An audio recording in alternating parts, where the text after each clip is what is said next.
afternoon, good evening, wherever you may be.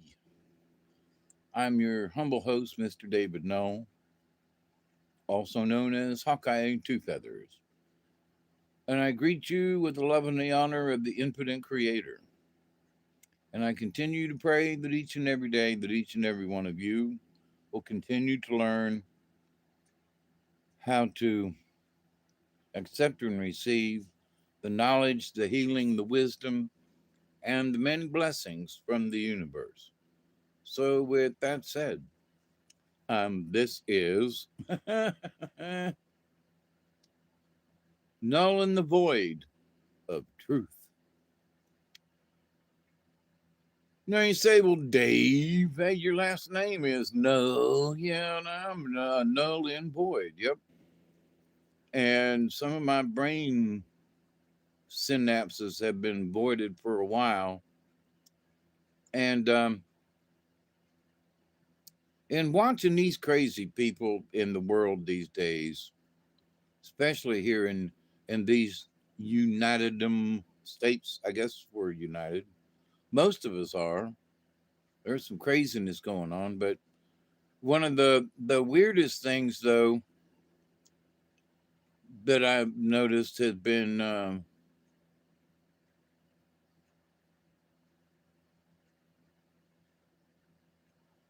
oh wow, is that where the chat is down there? Holy mackerel! Oh, this is different. I'm sideways.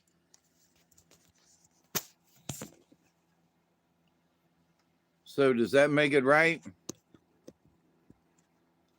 Well, that's weird. Strange color.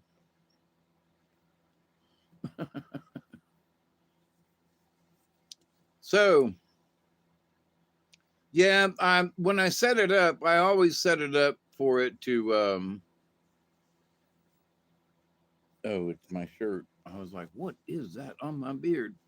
For it to be sideways so I can read the chat and stuff better. And so it won't look weird in that little narrow on the YouTube anyway. So but if I don't go right away into doing the live stream, it changes the orientation on me. So it's like, but wait a minute, I put it for sideways, horizontal, and it goes, nah, nah, nah, nah, nah. Yeah, vertical. So anyway, so blessings to y'all. Um, in thinking about watching the news and stuff, it's kind of hard not to be affected by the news, you know. Um, and I can't stand to watch the MS crazy people. I mean, it's bad enough watching, and I'm not. This is not a criticism to Fox, but I mean, the news is so crazy that even watching Fox is nuts, you know. And I surely can't watch these other people, you know. And I try to listen in on some of the other, like a CNN and or an MSN or CB, any one of them, and I just can't make it through. Crow, how are you, my friend? And so it's like you listen to this one and you listen to that one, and then what makes me null in the void of truth, as for this, it's that I'm in this void of nonsense, if you will, trying to find the truth or settle in on a truth. Which one is the truth, you know? Hey, Gino, since 2022, you've been following me. Well, God bless you. You totally get it. Yep. In the void, right? So, and so how do we truthfully, how do we truthfully navigate the void, which is the nonsense? And I'm clicking through the channels, to see what the new news is. And I'm just like, the freaky people on the other side are creepy freaky. I mean, how did you turn this event so mangled, twisted, and out of proportion? When I watched it myself, right? And I'm okay, it's a speech by such and such. And then it's like my checks, null and void. Yeah. um, so I watched this other channel, right, like a CBSer, and I'm like, how did you take what I just saw? I watched it with my own two eyes, even though they get a little weird sometimes, with the focusing part. I still watched it. I listened to it. And how did you take what I heard and watched and twist it into that nonsense that you're spewing on the air? How can you do it? I can't believe it. And so it's like, well, let's have another 20, because these people are obviously out of their flipping mind, right? I mean, it's like, can we talk here? No. Why? Because as I start to say something, um, they go, but you don't understand what I'm saying. But you see, there you go, trying to interrupt me again. But I thought we were having a conversation. You see, it's your opinion. You're always trying to push your opinion on me. But I'm just having and that's why you can never. Wait a minute. Have I gotten a complete sentence out? Hector, how are you? Have to use the Chloe summoning spell. Usually, she's here before I am. The romps care. Do not know why other nickname is activated. Because it's the void, man. It's like, cheers, let's have one for the man. It is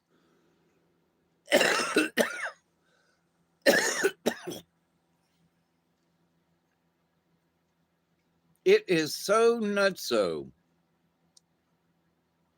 And for example, I never thought I would be defending Nicki Minaj. Like, wait a minute, wait. She came out in front with Trump and, told them all basically to kiss her big booty, which might be interesting. But so you look out there into the world and you go, wait a minute. So this person over here and that person, wait, that person over here is being, and they're criticizing this person, and oh my God. Oh, I tried to watch little pieces of the Grammy Awards.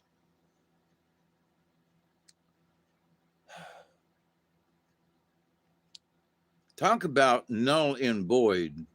Them people are like, oh, they're out there, buddy. I think I used up, said, oh, Chloe, summoning spell. Let's all do it together. Chloe. Chloe. Yep, waste of time. Well, Hey, Susie Q. Um,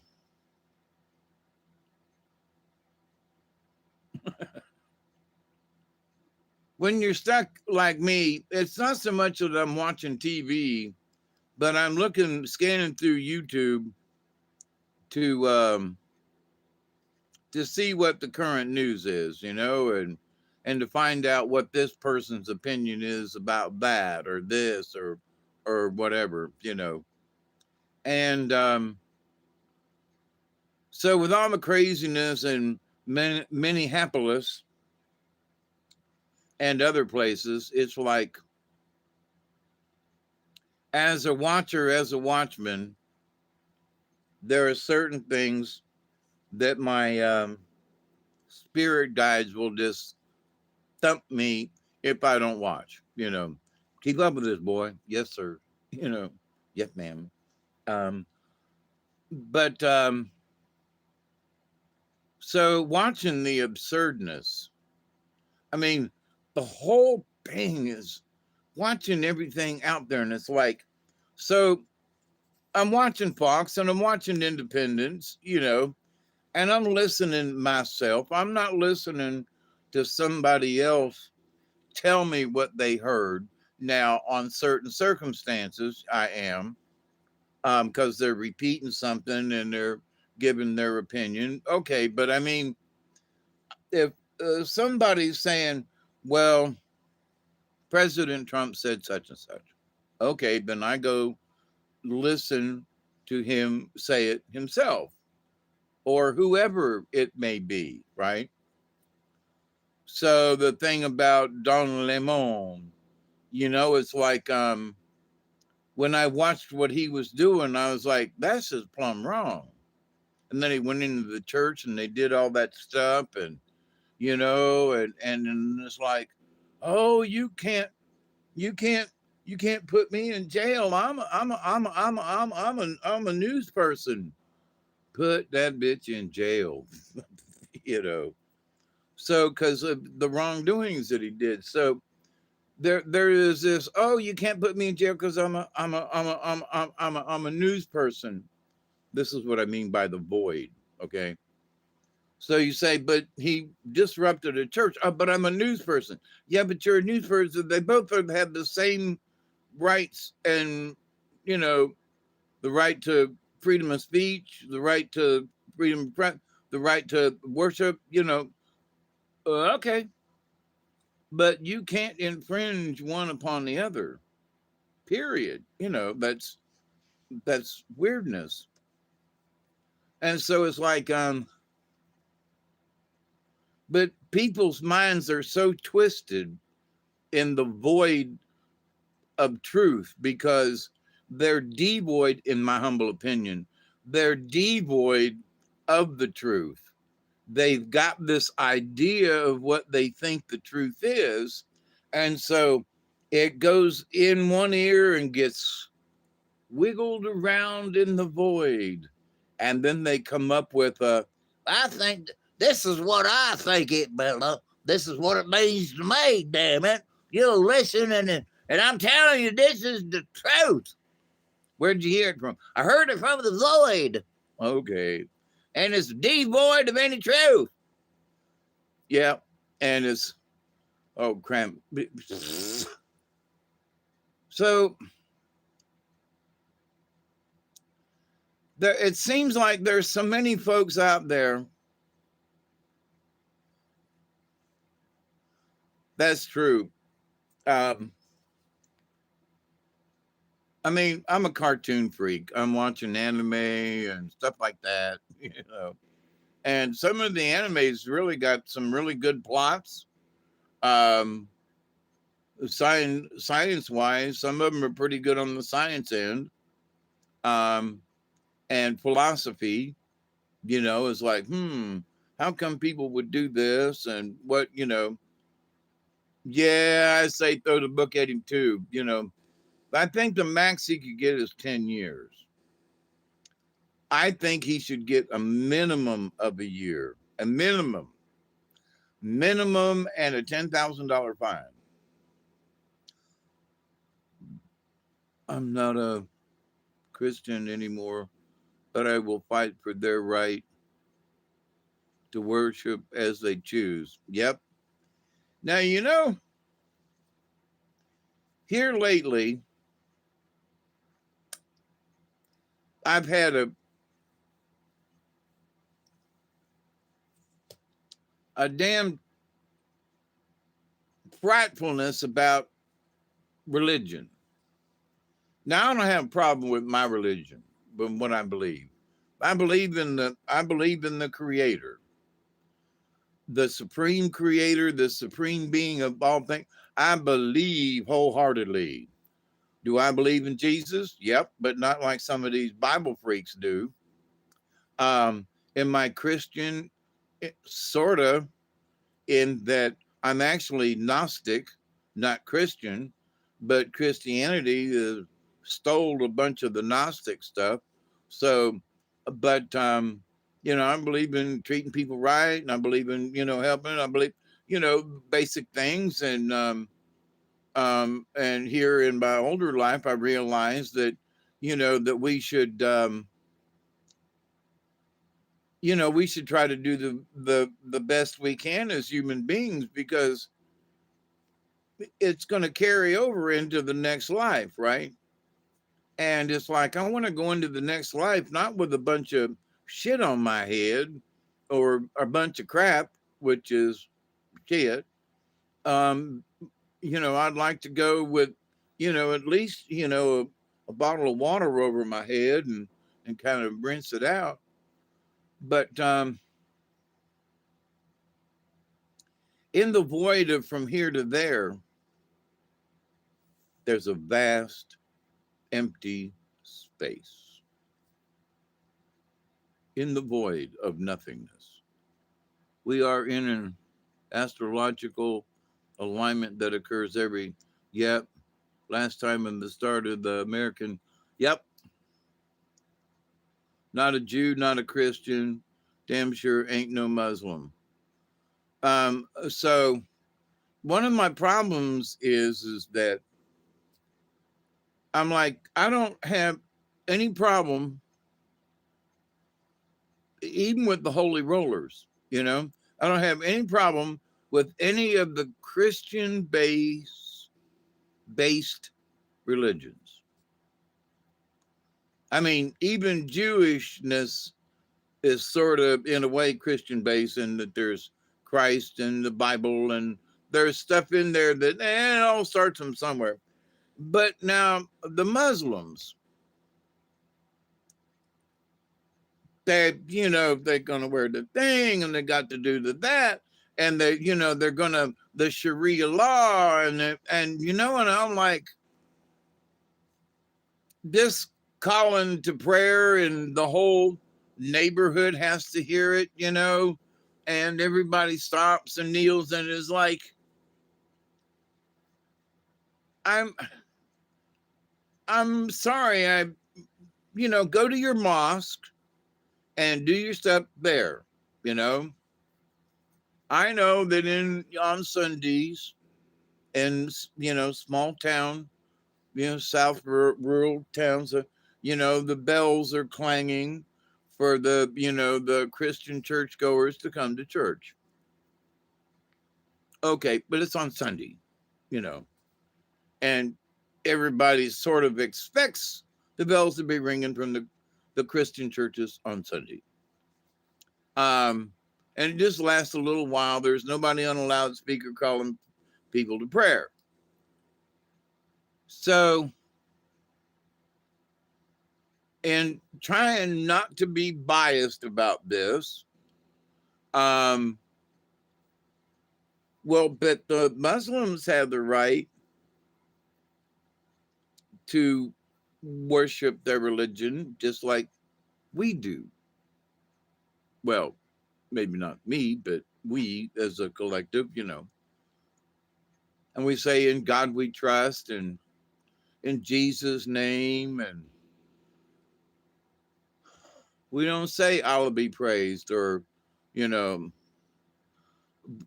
wait a minute. So my idea of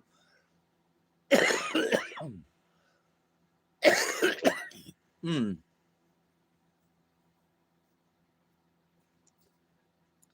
My idea of freedom of religion of religious worship, I'm like, okay, as long as it doesn't infringe on mine. So Sharia law would infringe on my religion. I know many peoples around here in South Georgia.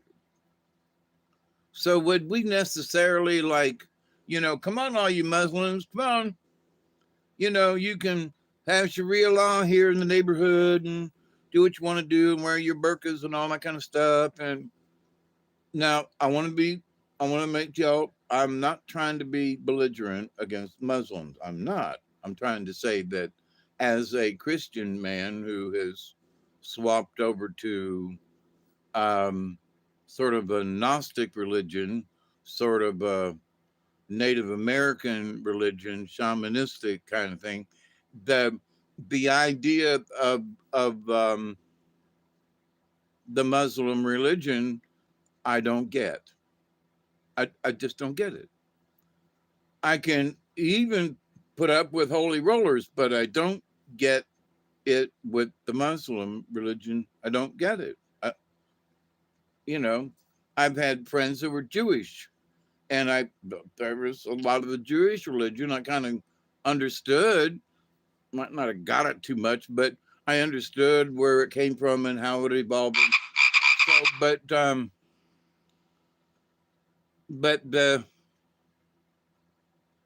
the Muslim thing and the Sharia law and the this and the that, I'm like 72 virgins, and God, I couldn't put up with one. And why would I need 71 more of them? One would be enough, especially after having had three wives. Um, yep, Twinkle Boo, Twinkie Boo. Um, yeah, my cell phone um has a frog sound when I get stuff that comes in. Baked beans and fish. Yeah, ooh. I had some good stuff the other day. When you having a really good feed, you worship Mother Earth. Yep. And I always say, you know, to the infinite creator, you know, always to the infinite creator. Well, who is he? Well, he's Jehoshaphat. But I don't know. It's God. Okay. Well, it's Sally Bankins. What? Yeah, she's a goddess. Okay, all right. Don't know, but and I'm not trying to mock any of them. It's just like so I go with Alan Watts. Oh, hey Chloe. So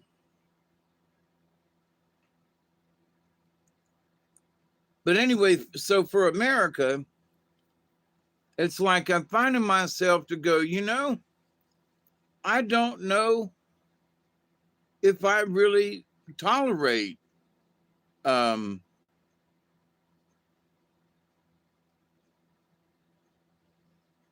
is that Sheila? Oh, hey Sheila, hey, oh my goodness. That soup yesterday, I just finished it just a little bit ago.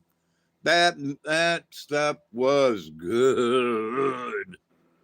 Miss Sheila made sent over some homemade soup yesterday, and I was fixing to grill me a steak, and I put it back in the refrigerator. And man, that stuff was good. Lord have me, just right. There are some folks, they don't put enough tomato sauce in something or a tomato. Oh, it was good. It was good. It was good, good. Even cold, it was good. So, but anyway, I'm finding myself that I'm having issues with my creator, in that, um, you must respect all religions. And then I kind of see what that religion's doing over there, and I'm just like, do I really agree with that? I mean, well, I don't agree with the Catholics a lot, but they are trying. They're trying to regroup. Oh my God! Oh, they're trying to regroup the Catholics. It's an interesting watch. I guess if I'm going to cough, I'm going to have a hit, right? Here's a 20, y'all. So smoke if you got them. Um, but so I'm like trying to understand how these people think, feel, whatever. And I'm like, so, but how does, in my head now, how does their religion fit into my dimension of religion, with all the Christian religions and the Jewish religion, and and thinking about all the Native Americans and stuff, and even, even Hindu and um,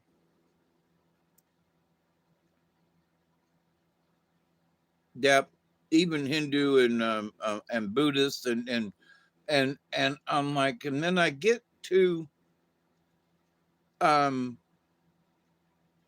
the Mohammed stuff, and I just it won't fit.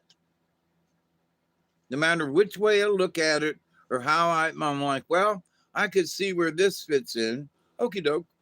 Well, I can see where this fits in, other religions and things, and how they can all tie together. And then I see, the Muslim religion, and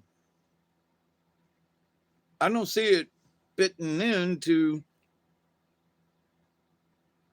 and I'm not closed minded, y'all, now, but I don't see it coming in, the Muslim picture fitting in with my picture of stuff. And it's very broad and open, but I can't get it. So, with that said, I'm having trouble in that, well, I'm accepting of everyone. Well, maybe not. Well, yeah, I'm accepting of everyone, sort of. But what do you mean, sort of? Well, yeah, I found out I don't like what that the Muslims did over here. Well, now, Dave, you can't be like that. You can't be looking down at other religions, but I'm null in the void, seeking the truth, floating around, and but in my brain I'm like, but yeah, well, I can put up with these and them and those and these and them and these and these and those. And and I really don't like the Catholics still, but but I can put up with it. But these folks over there, I don't get it. And so I feel bad because I don't get it. That's where I'm at with it. It's like, well, Dave, if you can kind of, even though you don't quite understand these folks, you can accept them. Yep, I can. And these folks over here, they're a little strange, but you can accept them. Yep. There's Muslims standing over there going, highly bottom, and you just don't get it, don't want to. Is that true? Yeah, that's kind of sort of true. Because as much as I've tried to understand, and I keep getting this don't get it on my part, and it's not like, well, I'm going to say a wordy dirt, so you know, whose birthday is it?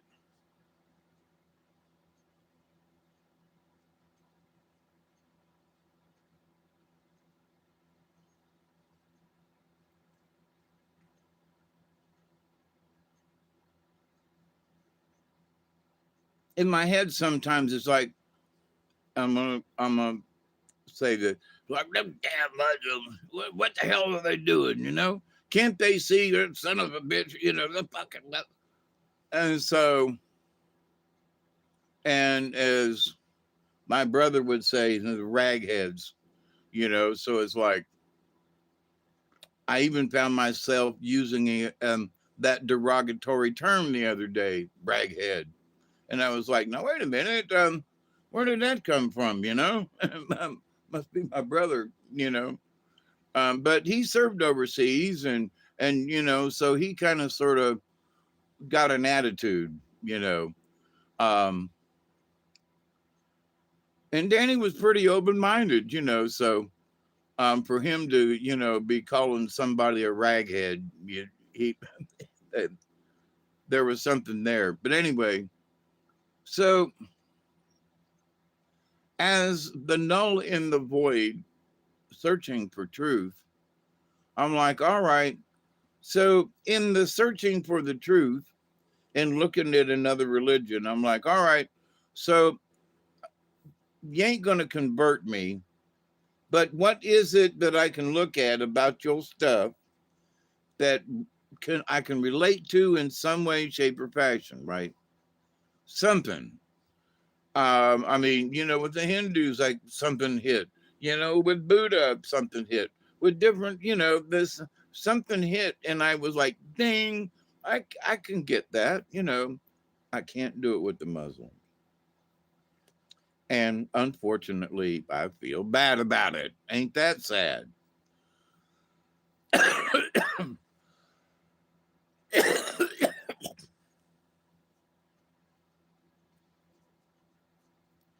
But and so in trying to be enlightening and everything, um, and to try to understand, the whole universe, and I'm a shaman in training, and I hate the fucking Muslims. Wait, what did you just say?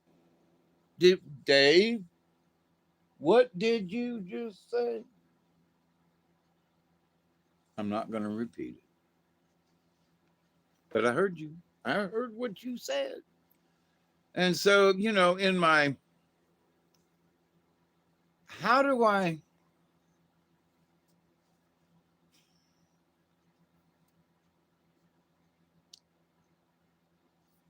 what's the word I'm looking for?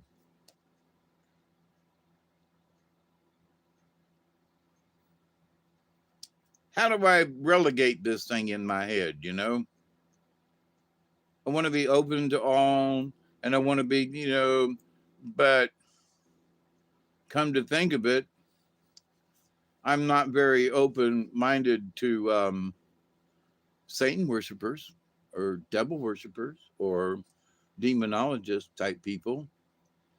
So, and I have studied that extensively back in the day, right? And through the years, it's come up, but I can, and even with devil worship and demonology kind of thing, I can, I can understand why there are people who are drawn to that. I can understand why they would slide that way.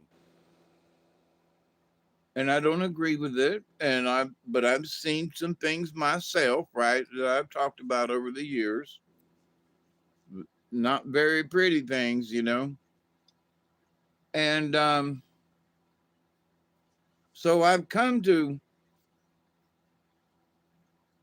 rectify. Nah, that ain't the right word. Put all these things in their they're different spots, right? But in trying to understand the Muslim,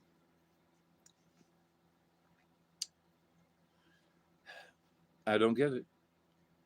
So that's one part in life now that I'm like, I am that null and void. I'm in the void because of it.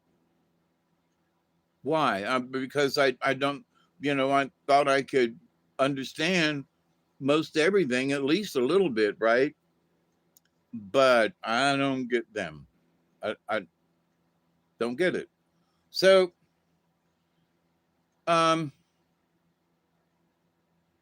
whether I agree or not, I still can't find that spot that I've been able to do on all other different types of stuff, even demonology and stuff. But maybe I have. I know there's one thing: pineapples to the end.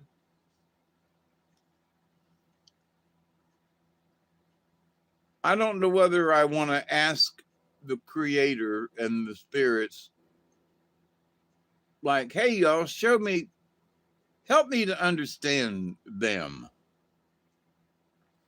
I don't even know if I want to go there, you know? So, okay, just as a learning exercise, help me to learn what it is about these folks. Because up to this point, it done nothing fits. It all smells bad. Hi there. Yes, I'm Gandalf. Yeah, Gandalf the Lower. But so, but anyway, in but being in the void ofness,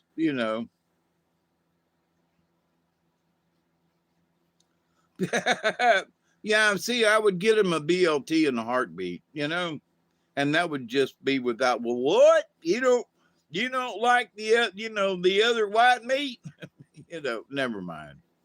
Um. So, but anyway, there are other things that seem to be getting in the void. Hey, Witch Moon. No, I'm fixing to do the 20 right now, sweetie. Of course, I've been yapping. So, um, good night, Susie. Love you, love you, love you. Big hugs and kisses. Thanks always for coming and hanging out with us. So, anyway, one of the things that in my voidness, is it my responsibility to understand the Muslim religion? Now, on a personal note, I try to understand all things. Whether I agree with them or not, I try to understand them.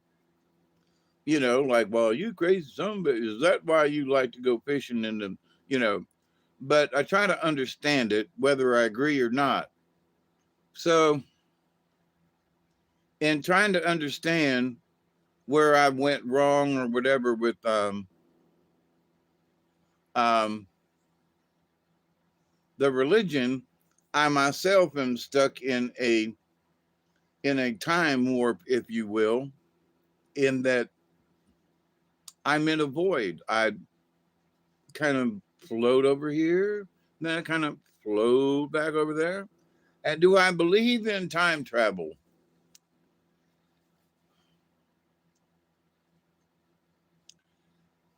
I think after all these years, I don't. Because I look at all the physics of things, and I've listened also to Cliff High, and he's pretty much, nope, you can't jump time. Nope, it just don't work. We live in the now. And by living in the now, I can't go back 2 seconds and get it. Nope. Oh, well, yeah, there are machines and there and this and that. I think that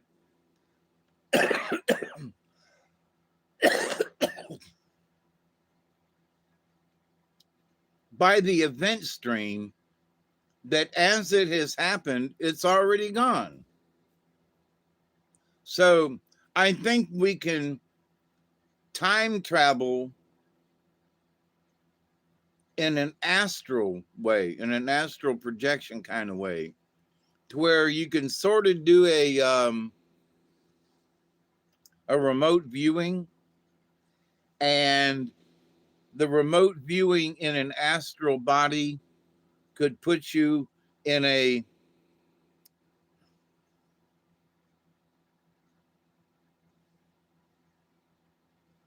situational awareness of, well, this happened in 1895 on the steps of the Capitol.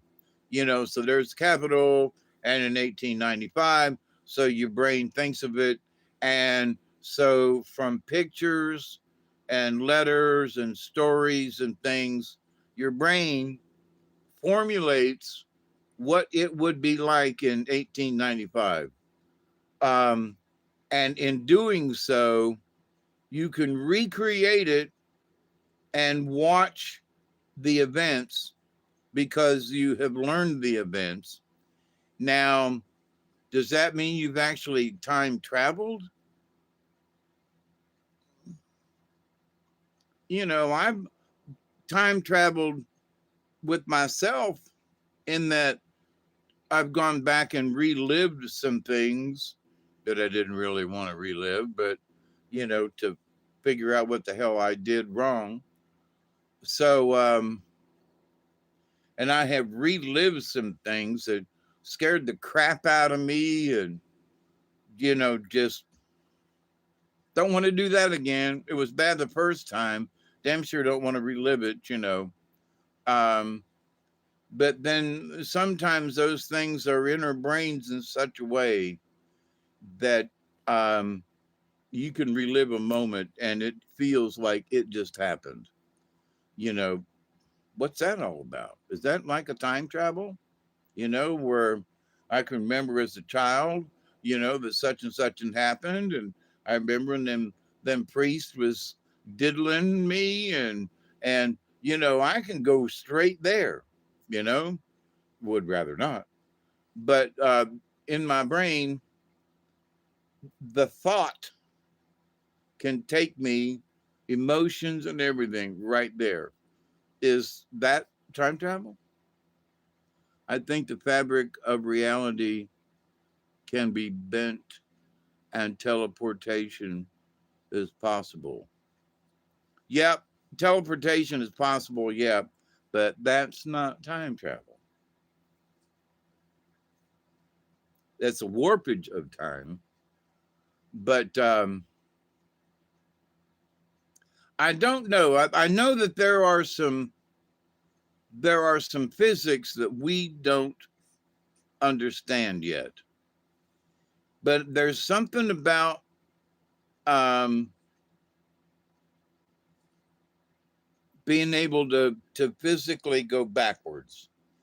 Could thought go backwards? Could an astral thought, or to recreate something in the past?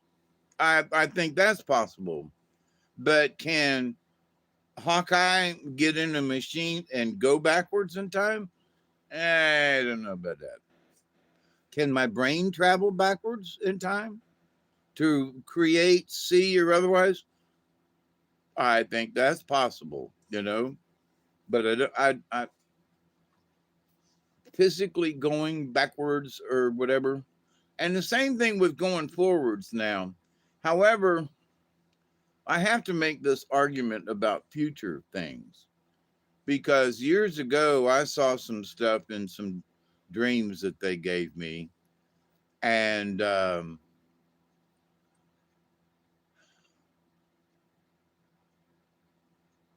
some they were projections of the future, and by God, they have come true.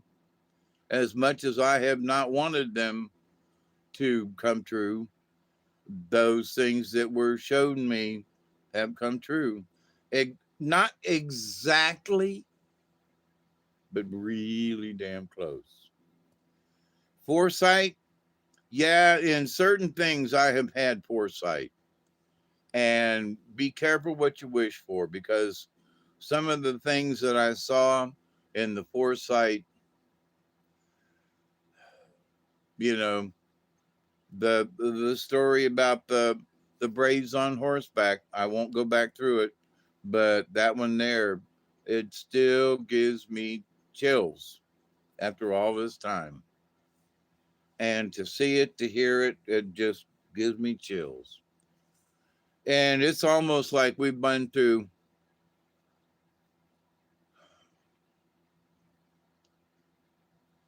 three of the four horsemen, is what it looks like from here. Functional alcoholic.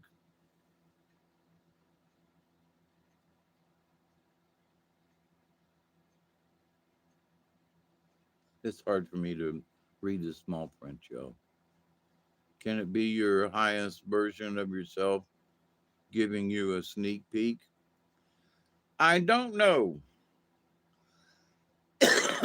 because my spirit guides kind of jumped in my brain and said, "Watch this." And I'm like, "What?" Um, they were like, "Watch this preview." And then, it's sort of like I'm strapped to the chair and I've got to watch this, you know, and I have to watch it unfold, and I have to hear it. I have to smell it. I have to taste it. I have to, you know, budge me. Cheers. My clock is slow, by the way. That's been messing me up.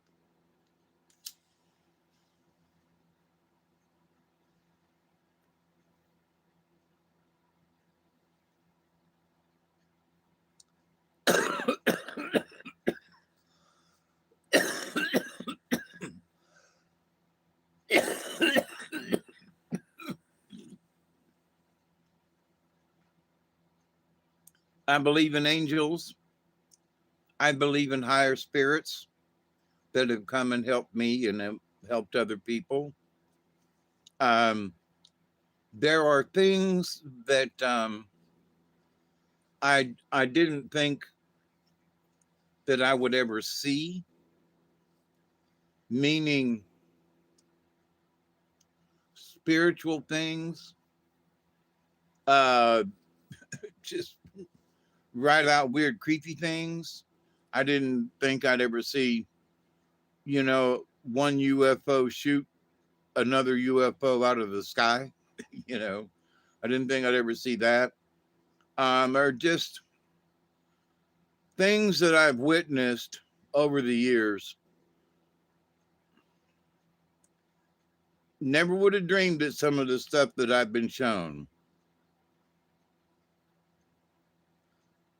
The trick is realizing desire and fear create a lack, but in fullness, we are our higher self. We are always our higher self, whether we want to acknowledge it or not. We are always there. We can't get away from being our higher self. We can um, be stupid to our higher self. And I went through a period of time 30 years ago ish to where um, I had to have a walk in. Yep, I had to have a spirit guide was like, you have, looking at me now, they were like, you've got to survive this, bitch. And I'm like, but I don't know how. I'm so crazy. And I was. I'm so crazy. I don't know what to do. And they were like, hold still, stand still. What? I don't know what to do. And about that time, punk, I'm in charge now. Listen up.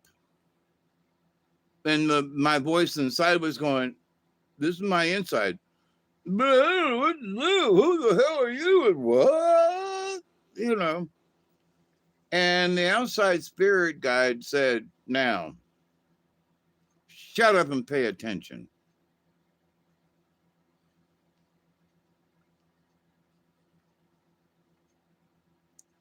And so my inside voice was like, um, so the walk in spirit for me was like, we got to straighten some shit out. And you're going to watch how I do this. And so my inside self was like, but oh, okay, you know. And so there were certain things that, you know, I was not even a, I was not even a very good functioning member of society because I was not functioning much in society, and I was doing a really bad job of it. And so this spiritual walk in, they were like, we're going to straighten this shit out. Okay, you know, I'm just along for the ride. But in looking through these eyes, it was like I was somebody else. And I was, because I had the help of a spirit. And they were like, man, you've got to make it through this. That this your lot in life. You've got to make it to the other side. You have got to pay attention, Dave. And then that's when I started becoming Hawkeye. And so Dave is still a little weirdo over here on the side, but now Hawkeye, he's got a lot of his shit together, right? So, and Hawkeye's always paying attention to try to get it right, you know? The idea for Hawkeye and friends is to get it right. Don't screw up this time. This up to this point, hopefully all my screw ups are behind me, right? And so that please let my big, I'm sure I'm going to screw up a little bit, but please let the big screw ups be behind me, you know. So, but um,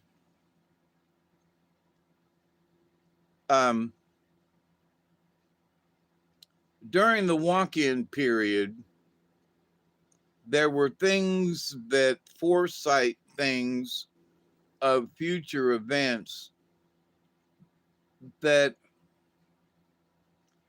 it wasn't so much that things had to unfold just like this, but it would unfold like, okay, so, and I'm making this up. So you're going to get a new vehicle. A new one to me is nothing more than ups and downs. Learn to roll with the punches. Yep. And see them as lessons. Yep. Absolutely. Um, but my brain had, I've been on a bunch of drugs because I was mentally incapacitated. I was crazy. I was going off the thing. I was having panic attacks all the time. I could not keep it together. And if you watch my earlier videos, I was in the throes of still in it, where I was repeating myself incessantly over and over and over. And every 5 or 10 minutes, I'd repeat the same thing. And then one of the lessons from the walk-in was like, you're not paying attention.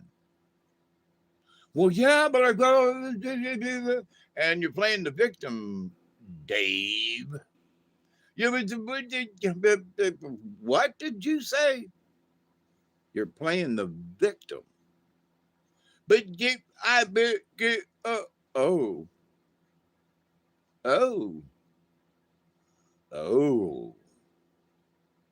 I was playing the victim, big time, big time.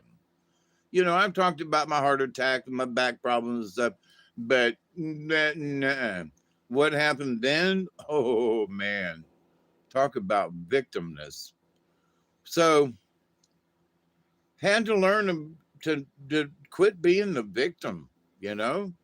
Um, and yeah, my back still hurts, and yes, I still have heart issues. I took my meds, by the way. And yes, I've this and that, and sure, I got a kidney problem, and I got to go back in and get blood drawn on Thursday. I really do have to drink more water and go back in and get fluids taken again. But anyway, more needles, yeah, get poked one more time.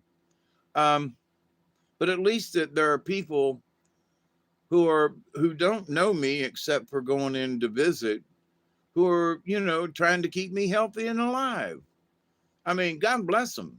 Called me today and said, we need to run another test and your blood's down a little bit and we got to do this. And, oh, okay. Because we want to make sure that, Dave's kidneys and blood and everything works real well, right? Now, that's not being the victim. That's choosing to, in my humble opinion, that's choosing to be proactive, you know? And I've watched these people caught about it.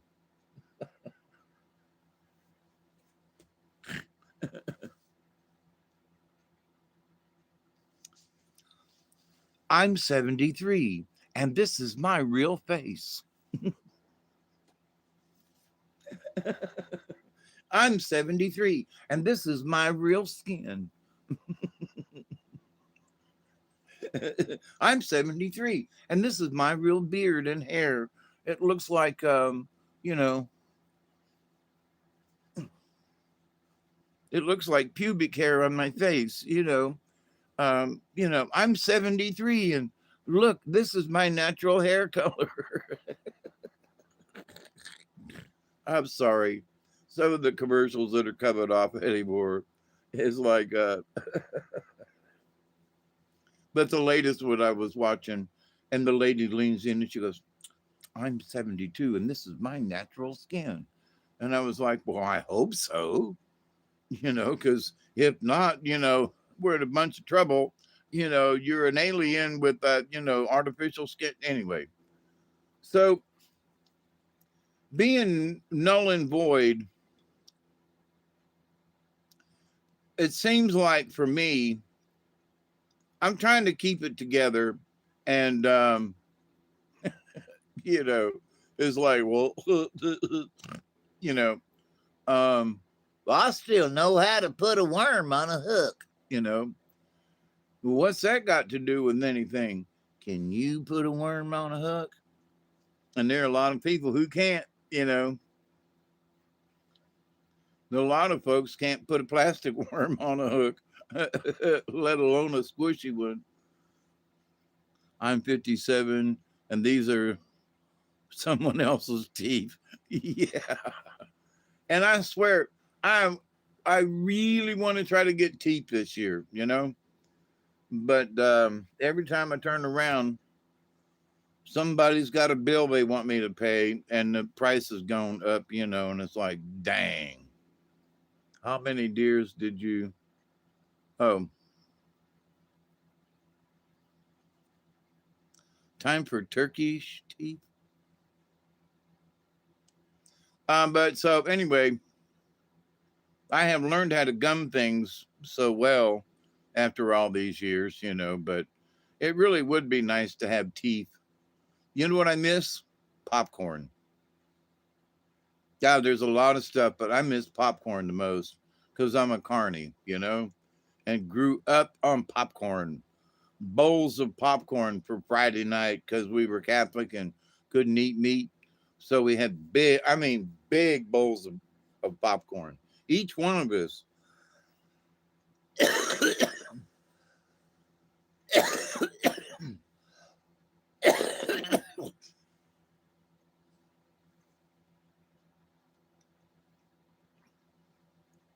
Peanuts, yeah, that too. I miss chewing okra. I couldn't chew okra, and I can't gum it. And I love to eat okra raw. and I just couldn't do it. Gandalf, you need to stop smoking and and what? Children in the world need you right now. You gotta you gotta get your wide brim blue hat. Well, I have a multitudinous of hats around. Where would be my Gandalf hat? Oh, it'd be upstairs. I do have a Gandalf style hat. Okra when it's about this long, and a friend of mine taught me how to eat it raw, but I gotta have teeth. But something about okra.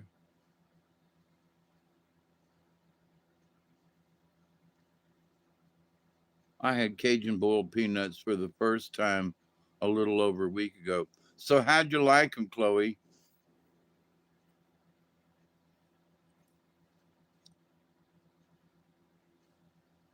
Yeah, and see, and I miss boiled peanuts too, because I can't. You put boiled peanuts in, and you chew on them, and you break the shell in half, and then you suck the juice out, and I ain't got no teeth to do all of that. So it's like, damn it, man. Um, Shocked that you liked them, huh? Whack nuts in a slow cooked.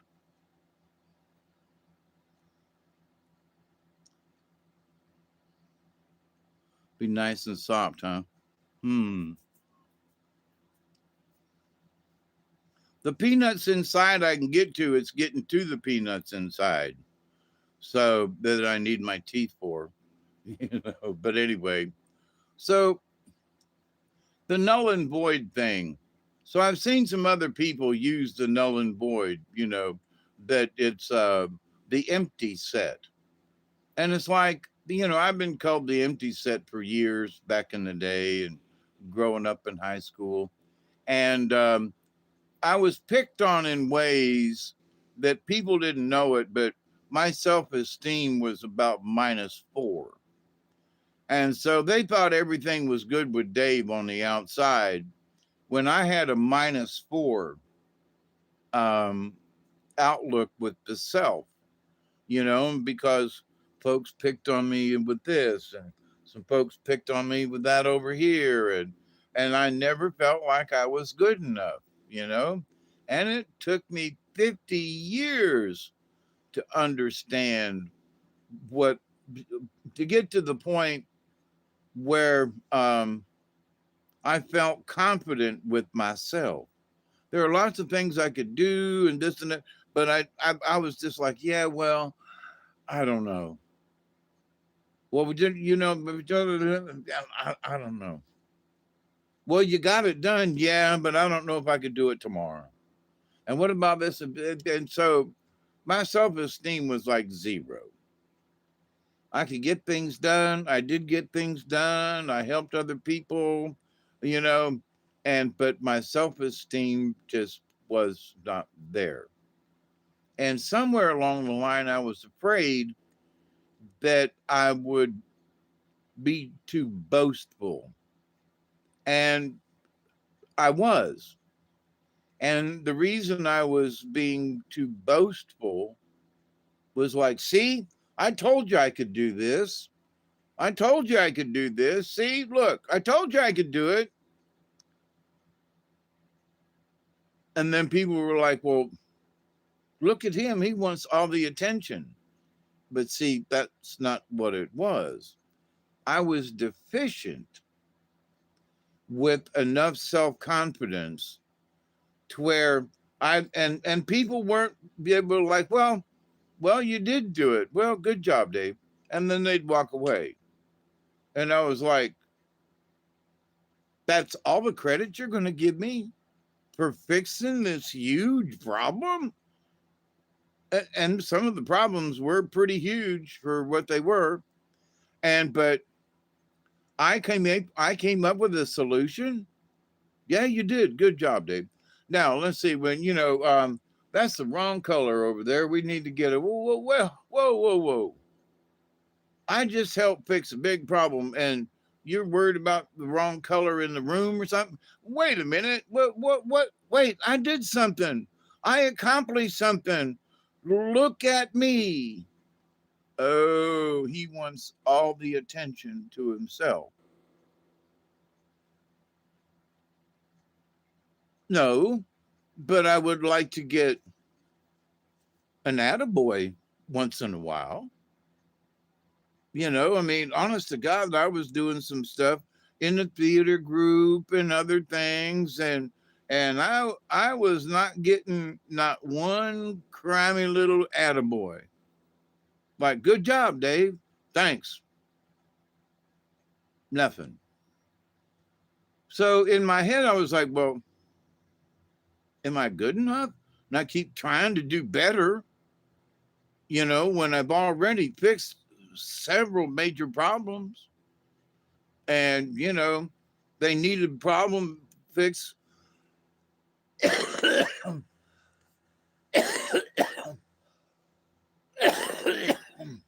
For example, they wanted to do a show, which they did, and they needed set design, and because of limited space, the set design had to be, quick change and easy and so forth. And I came up with this, you know, way to change the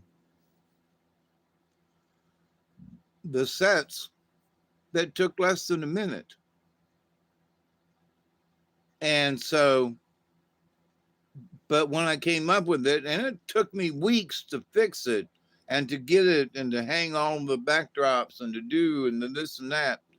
And so when I got done, and they were like, "Well, I don't know if this is going to work." And so it's like, y'all go through this, and let me show you how the panels work.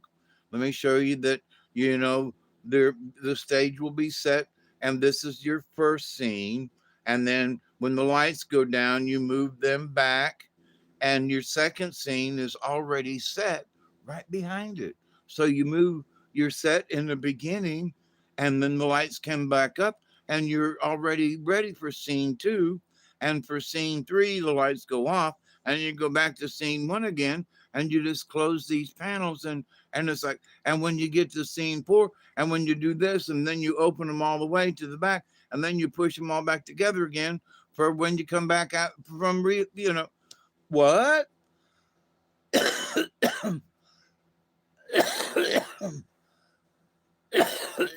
So I had all these panels set for the backdrops and how they were supposed to go, and with the different scenes,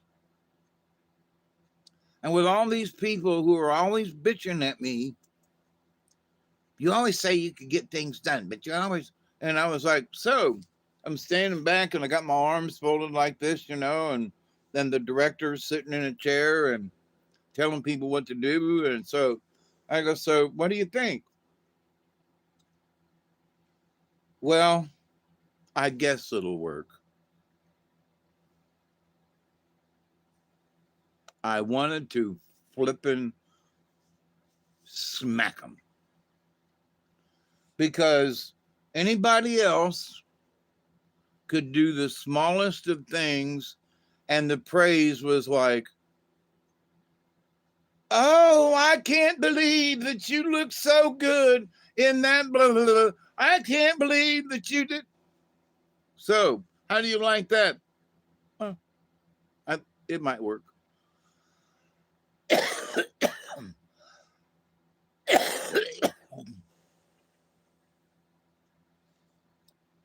Knowing that the solution I came up with, I looked at everybody and said, in a nice, calm way, I said, if you don't like this, I dare you to come up with something better. And I went home. And a week later, I got a phone call. Dave, they need you down there at the theater building. Something about your backdrops and something, something. Well, they tried to do something different and it didn't work. And they screwed up what I did and I had to put it back. But at least I knew how to put it back. So I made a big deal out of it. Can you imagine you screwed up my set? Can you imagine how many hours I, and it was all true. And can you imagine that somebody from off of the street came up here and told y'all that my idea was stupid when I showed you how it would work? Can you imagine, so, and then after that, they started paying me a little bit more attention. Like, you know what? That really was a hard thing to do. And you did do it and it did work. And thank you, Dave. And so, but with all that said, I did not have any self esteem up to that point. And so it was like when the um, when the walk in was done with me, I realized that I didn't need anybody else's praise because I realized that there was a problem and I was the problem solver. It was a puzzle. We need to we need to do this in order to produce this play. We've got scene changes. We've got the pieces of scenery we need to do with the scenes between the changes. And we're short on space backstage. And we're going to have 10 people, half of them kids backstage waiting for their entrance. And we're going to have this. And we got the logistics of it all. And so I was at the end of it, I was happy because I figured out how to do it.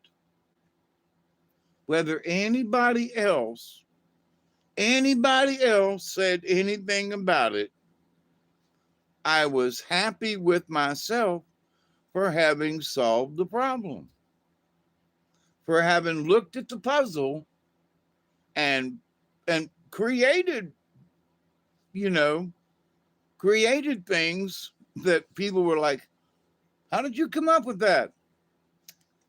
I smoked some weed and I thought about it.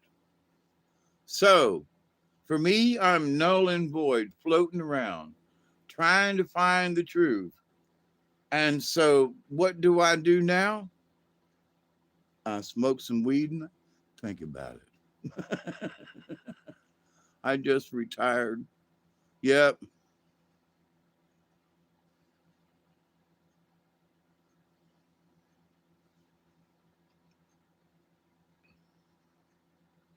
Yeah, me and my big mouth, huh, Barry?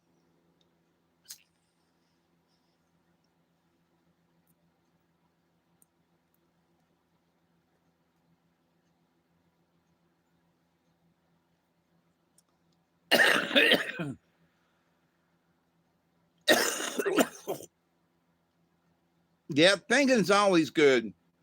So, but now that's been 10 or 15 years ago now. It's been a while. And so it's like, um,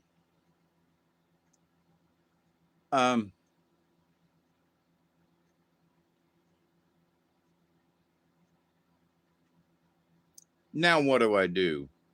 I'm not out and I'm not fixing puzzles and, you know, so now what do I do? Well, so now it seems with my conversations with spirit guides who seem to take the holidays off, by the way.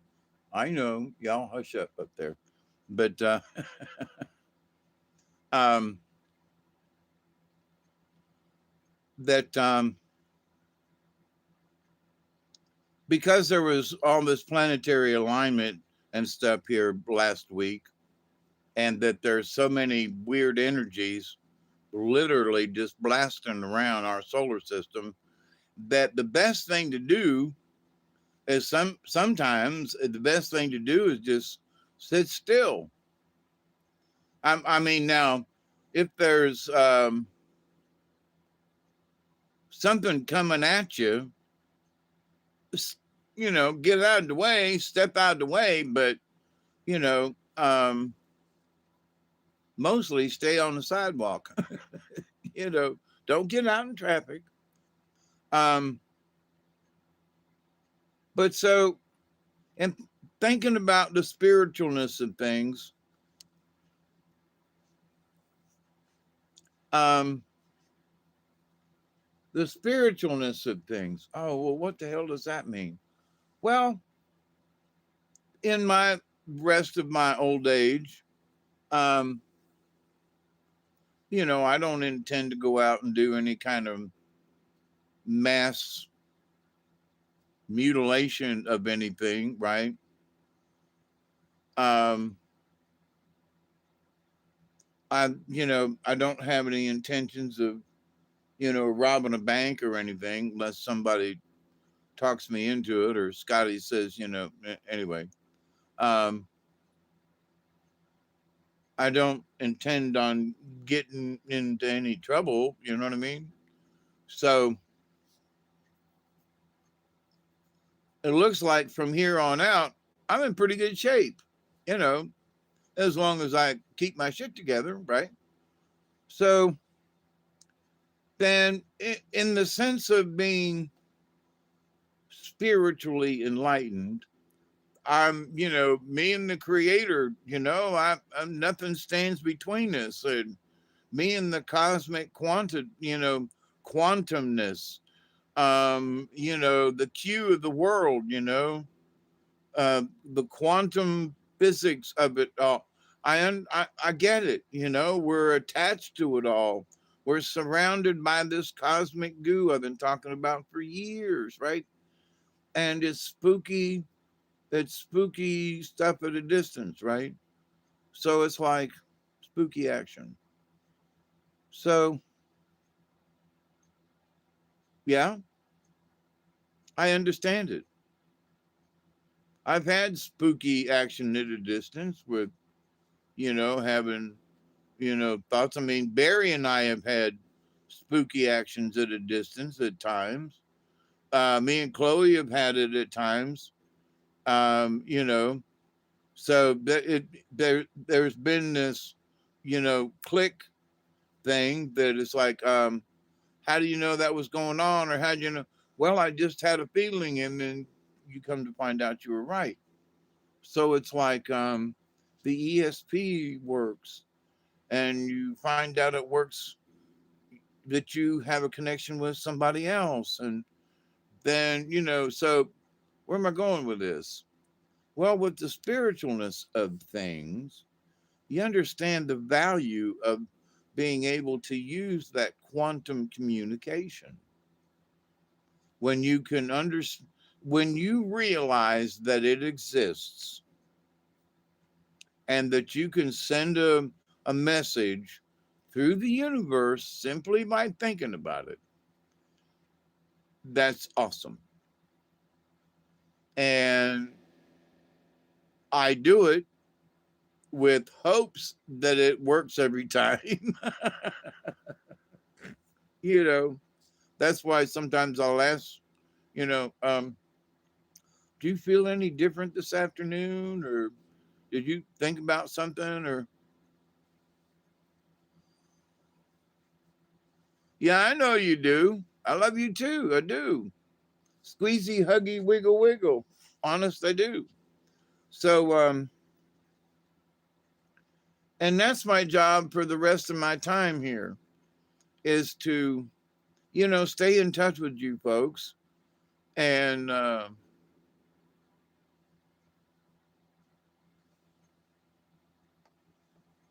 again, the state of Semavesh. What? I miss something? Not quite. Sama, did he?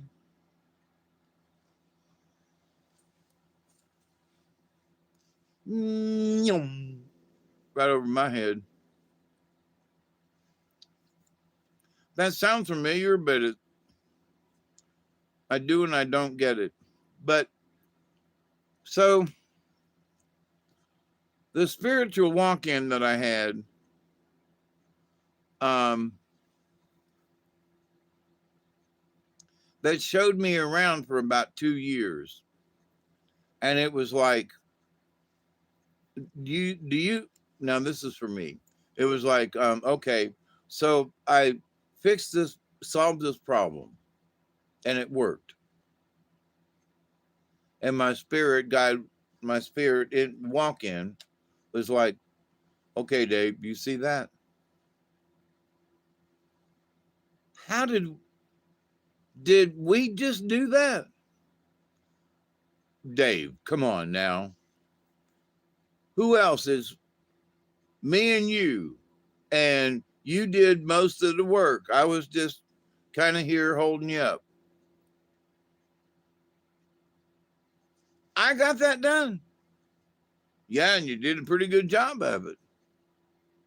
And I'm thinking of some furniture that I refinished. And I found some pictures of it here recently, and it's been several years since I done it. And I was like, man, that was some kick-ass work I did, but boy, it sure looked good when I was done. And so the spirit guide was like, you see, self-satisfaction. Now you got paid for the job, but self-satisfaction, you got the job done. Yeah, I got paid too. Yeah. And it wasn't too bad. I should have charged more, but that's all they were offering. So I took the money. It was still $500 though. So, but several pieces of furniture that needed lots of, reworking to take it back down to wood. So, but you got it done, didn't you? Yeah, I did. You didn't hurt anything. You didn't break anything. There wasn't. Yeah, I got it done, and I did a good job, and yeah, that feels pretty good. Well, then you got paid, right? Yep. Then why do you need a pat on the back? Well, isn't doing a job well done and getting paid, isn't that the pat on the back? Yeah, well, but look at all I went through, and look at how much I suffered, and look what I did, and it was hot in the shed, and this and that, and you got paid, didn't you, Dave? Yeah, but it was really hard. Yeah, I got paid. Did you take pictures of them? Yeah. Do you think you did a good job? Oh, I know I did. Just look at those pictures. Look at how that wood shines. And look at how and so you did a good job, huh, Dave? Thank you, Spirit. Yes, I did. Not bragging, but I honestly did a good job because the customer was like, oh my God, I can't believe those beds look like that. You done good, son. You done good, son. So that should make you feel a little more secure within yourself. Do you? Yeah, Spirit, I do. I do feel more self-confident. I did them pieces of furniture. I stripped them down. I refinished them. I put everything back together and delivered them on time and and made $500. It took me a month to do it, but I made $500 and it really looked good. So, do you feel strong again? Katniss. Oh, I just seen you.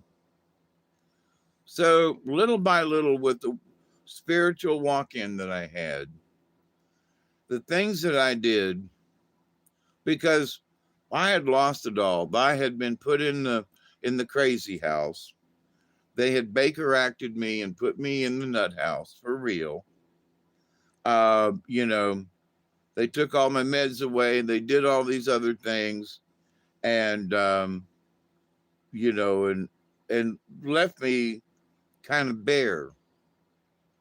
I was null and void then, because I was like, now what do I do? Now, good for you, Katniss. I still haven't stopped, but I have cut down. My 10 cigarettes or half a pack has been many times only 6 or 8. So I haven't officially smoked a whole half a pack in a day in 3 weeks since about the first of the year. So I've been doing really well in that respect. So have I quit? No. Have I cut down? Yes. And am I still working on it? Yes. Am I going to quit entirely? Maybe not. It might be 2 cigarettes a day, but I don't know if I'll ever quit entirely. But I have cut down, and I'm,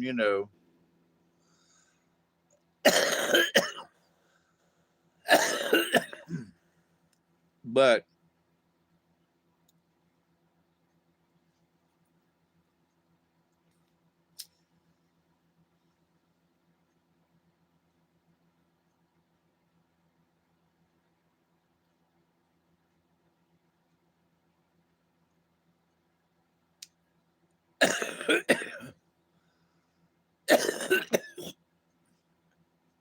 but marijuana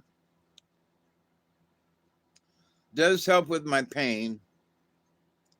And I went to a pain management, and they're like, "But you and Mary have a problem." And I said, "Yeah, because I like to smoke, Mary."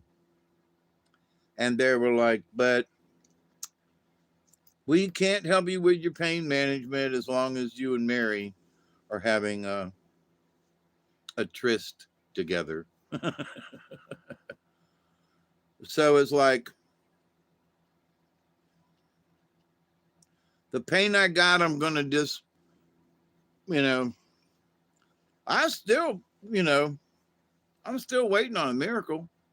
Um, there are some days when my back does not hurt a lot. It's more stiff and sore than just pain, right? And I love them days.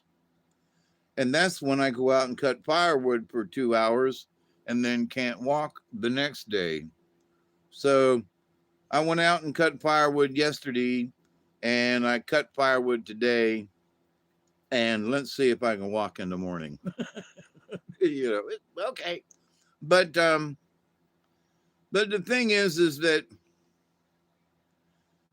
what my spirit guide taught me, um, I agree with you, and Byron. Um, and at the moment, I got a 3-wheeled scooter, but me and Duggar, he gets to run and I get to ride, and but at least it's getting me out and bumping around and getting on and off the scooter. And I might not be able to walk very far, but with this scooter I got now, I can ride around and get to places, and that makes me feel better. Riding around today in the yard, and I was yakking with Elderberry on the phone, and I was looking for dried wood to cut down to stay warm by, and we were yakking back and forth. So But to staying busy, when you've had issues like me, heart attacks, you know, 2 back surgeries in 1 week. Don't forget, I had that, they had to open me back up, you know. So, and then the issues along, I fell recently. I crushed my leg with the scooter. I did, so I've gone through some other abuse. My fault, but, it's been really hard to stand back up and to literally, come on, Dave, stand up. So I could stand up better 3 years ago than I can now.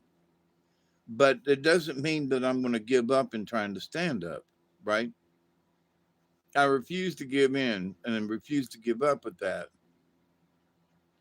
We got a new tree down in my walking trail we need to get. Is it an oak tree? I'll come get it. How far down there is it? Can I get down there with a lawnmower and a tractor I got my little steel chainsaw. It works really good, by the way. Um, but anyway,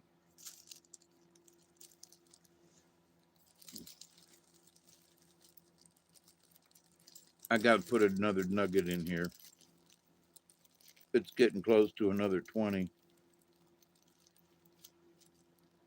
It's an hour and 31 minutes I've been here yakking with y'all. I wanted to do a show, but I was like, well, what the hell do I talk about? I got to have a theme, right? And I was like, null and void, And I was like, I really am. And the truth about things. And I watch things in real time as much as possible. Oh, it's right in the yard. Oh, okay. I'll ride down there and take a peek at it. I got to go get meds tomorrow in Moultrie. I'll stop by on the way back and look.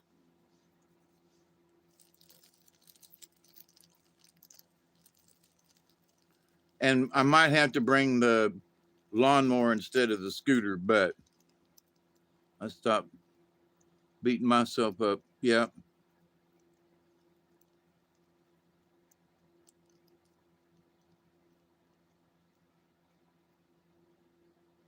Lots going on.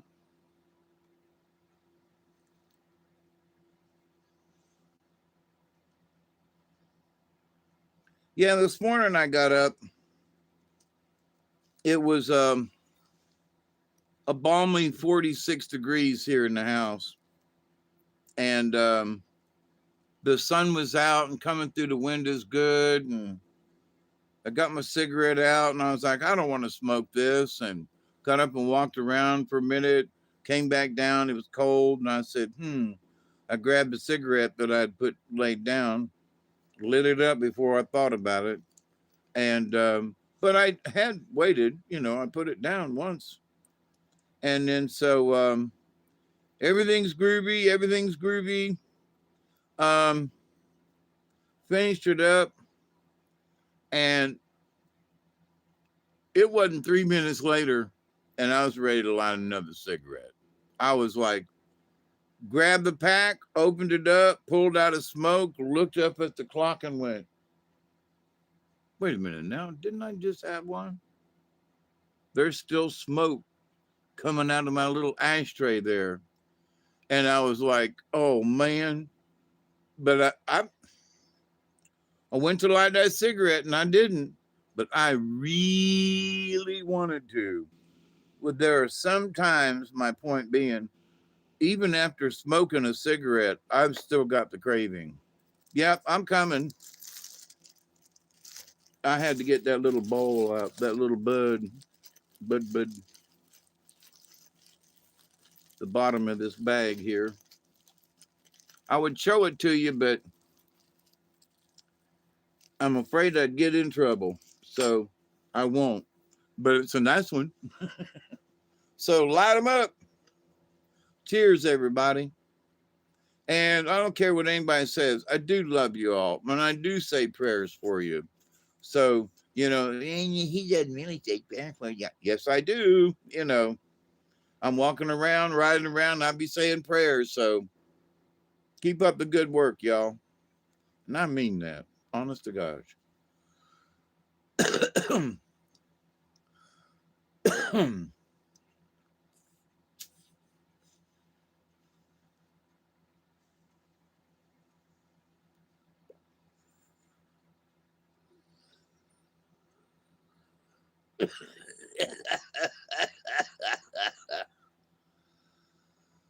That smells good.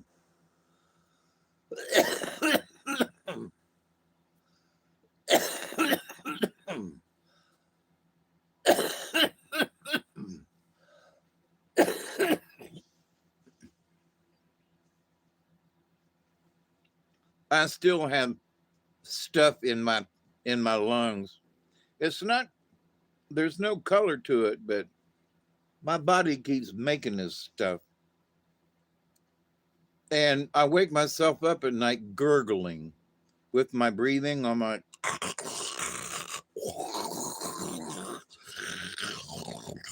who the fudge is that? It's me, like somebody broke into the house. No, it's you, Dave. And it's not nostril. It's all gurgling from my throat. So wake yourself up from breathing. Pray for these. Oh, yeah. I have been praying for you, Sheila, but I forgot about the blood clots.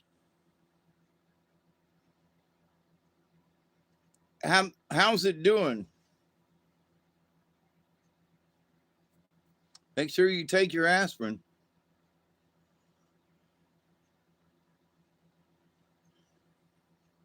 Oh, I went to the doctor the other day about my hip. After I took that nosedive in Florida when I fell,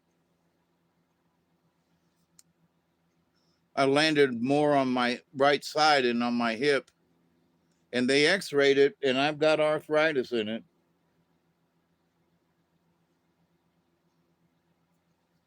So I don't know if I would need a replacement, but it damn sure hurts, especially if I lay on that side, which is like all the time.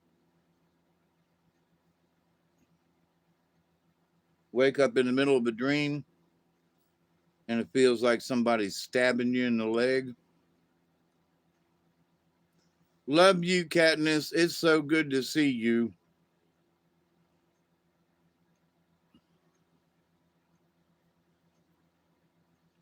Oh, so it's April now. I thought it was March, but I guess you've been bumped down another month. So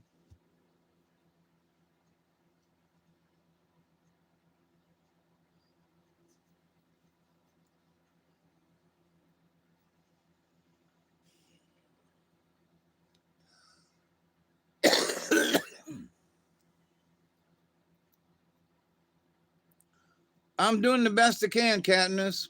I am. I'm still breathing, even though I gurgle when I breathe. My spirits are good. It's like even though my back hurts, and even though it's cold, and even though it's hard to cut firewood, what that fudge. I'm still having a good time. As long as I got my 20, everything else.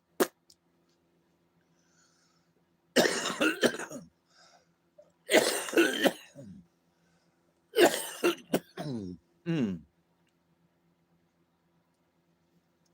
It gets way down low in there. Cheers.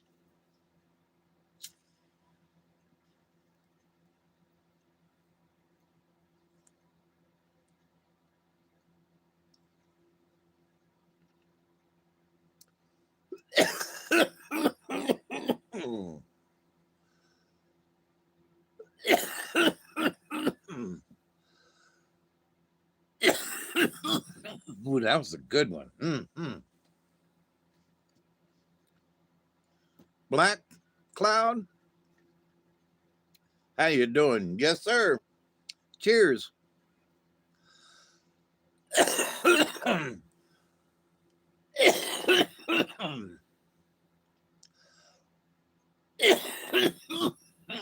got a loogie right down in here, boy. Anyway, oh, one more. What the hell, right?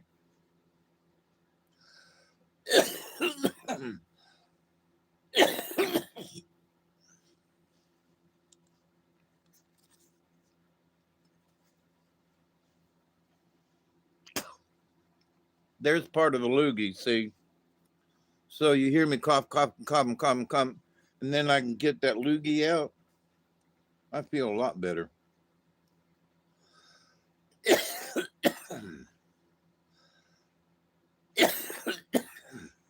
But so with all this stuff and all the spookiness going on, and spookiness meaning the space between what is said, this is a good way to put it. The space between what is said and then what is related. It's that void. What's actually said by Christy Nome or somebody, whatever she says, and then what gets told that she said. There's the vacuum in between. To me, it's the null zone. It's the void, right? Somebody writes an article about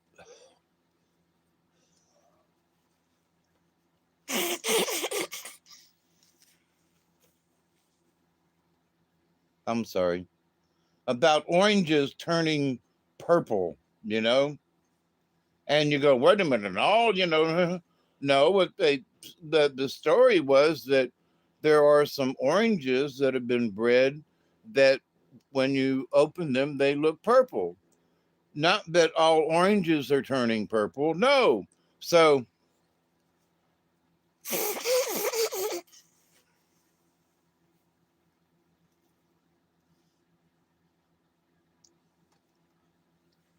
the truth in what was said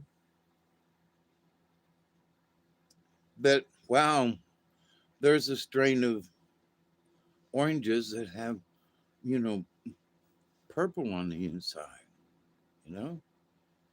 Ooh. But then, so this is the truth over here that was spoken, and then the void. And then somebody relates the story, right? There's nobody in between. It's just vast empty space. But what comes out over here is all oranges will now be purple. That's not what was said. But it was said when it went into the void. It went into that magical space, and something happened that it came out over here and looked like a little teeter. You know, it's like, yeah, yeah, look at me. So that's what I'm looking at right now. What do you mean, Hawkeye? Well, what I'm looking at now is when I'm watching some of the news and things, I listen as much as I can to the original whoever, and then either side, you know, if it's Jasmine Crockett, I want to hear what she said. You know, I don't want to hear what somebody said she said. I want to hear what she said. And then I want to hear what, you know, some of these uh, folk uh, have an opinion about her, right? So, okay. I'm more curious about what other people's opinions are than what the people are saying themselves. Oh, blah, blah, snicker, snicker, boo, boo. Okay, fine. Now, what did Julianne think of what they said? And what does Julianne's sister think about what they said? What's their reaction? You know? Now, I'm not into a bunch of reaction videos. I know that folks are, but there are times when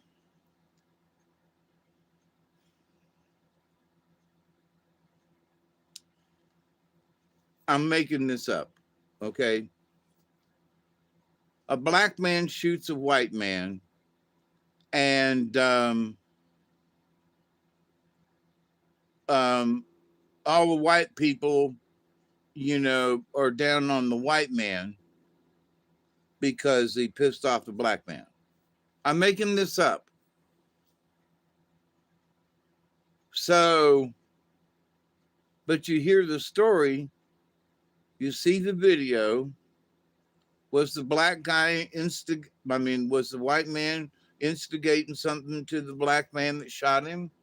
Was the black man, he was actually a cop, the black guy was, and the white guy was a bank robber? Oh. So black man shoots white man. But the story is he's a policeman who shot a suspect running out of the bank during a bank robbery, who had a gun and was shooting at him. So it's like, so the story is, and you've heard things like this before. So black man shoots white man, blah, blah, blah, blah. So I've been watching reactions from black folk. What did you think of this? What's your opinion? How do you see this situation? Do you see it like MS are saying it looks like? And they're like, the hell with that mess, and these people got it all wrong, and I can't believe that they do this, and it's like, oh. So when you listen to the news, they're telling me that all black people are pissed off because this black man shot a white guy and didn't kill him. What? Well, wait a minute now. I've just listened to, I think, about 12 different black people give me their reaction in a 10-minute video that I watched all the way through, give me their opinion of what they think about the situation. And now you, white person, come out onto the stage, as it were, and tell me that all black people are pissed off and blah, blah, blah. But that's not what I read or heard and watched. 12 different black people, some men, some women, old and young, give me their opinions on what they think about this. Now, I know at least what these 12 opinions are, and I haven't seen an A in anything else. No negative or something. So, but I look back over here to this white person who's trying to tell me that all the black folks are pissed off, and all the, wait a minute, see, that's what I mean. Here's the truth here. There's 12 people, black people, who are not siding with all the other folks. They're thinking to themselves. And these 12 people agree, and they don't even know each other, as far as I know. And here I am. There's this space in the void. And then a white person says, all black people are being like that. No, wait, no, no, no, no, no, no, no, no. So something's getting messed up with the truth as it passes through the void to be respoken, to be put back out there, to be talked about, however you want to put it. But from this point, from the truth being spoken to the time it gets somewhere else, it's getting messed up in the void. Now, I don't know if y'all have watched it or have observed it, but you see, that's why my nappy ass is here. It's to show you that it's it's to show you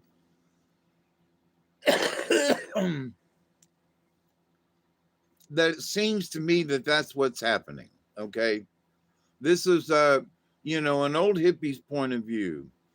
Look around, observe what's going on, and if you hear somebody talk about, well, this is what they said, and blah blah blah blah blah, nah, it's your job to go listen to what Nicki Minaj said, not what somebody said she said. Go watch what happened. Go watch her exchange with the president. And then when you watch these other people make rude remarks or disclaimers or something about her, then you can say, well, wait a minute, that's not what she said. Well, wait a minute, that's not how she acted. Well, wait a minute now. Find out that in the space, when you find out that in that void, there are people who have listened to something and then have decided that in that lost and found between their ears, something gets lost and something else gets found and tacked on to a sentence, and now it is spoken, and now that's not what the lady said at all, because the words, the thoughts, or whatever, the truth has gone through the null zone, has gone through the void, and what has appeared on the other side ain't the freaking same. So, that's sort of my topic for this morning. But the more I look around, and even the bad guys, all right? Even the bad guys say something and say the right says, well, he said something like something. I go, let me go listen for myself. So then I go listen, sometimes cringing the whole time. But it's like, well, this person over here on the right reporting this thing, they were right. They really were. This person did say this. This person said it like this, said it with hatred, and said it and they're right. And sometimes the right can make claims, and I'll go over and listen to the left or whoever and go, don't stretch it. Don't stretch it. If you're going to report it, then report the truth and then give your opinion. But the truth stands for it by itself. The truth should always be just that, the truth. The facts. What are the facts? Oh, by the way, it's an hour and 54 minutes. I was going to make a separate video, and maybe I might, but the thing about the feds going into Fulton County, Georgia, and getting all the voter records, let me tell you, I am one happy Republican voter. Why? because I know damn well and good, along with a bunch of other of us Georgia voters, who know there was shenanigans going on in Fulton County. And so folks are saying, oh, it's all the president wants revenge. No, bitch. There are a bunch of us who want to know the truth. We want to know the truth because we know something's fishy. Went to bed at 12:30 and woke up and it was Biden. No way. No. No, no, no, no way. What they said, Trump said, and this, that, and that. No, no, no, no, no, no.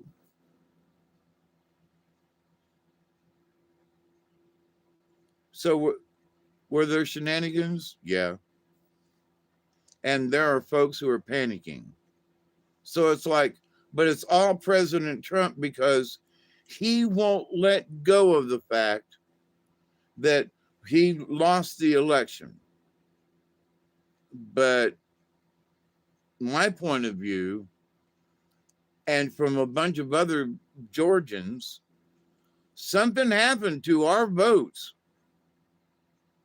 that caused this effect. We want to know what it was because it's fishy. And it took all this time, but you had a warrant. You just didn't go in on a whim.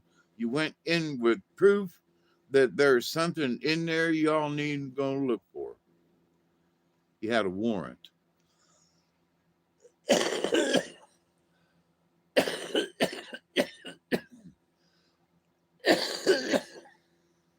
So what? So what? We've had voter fraud.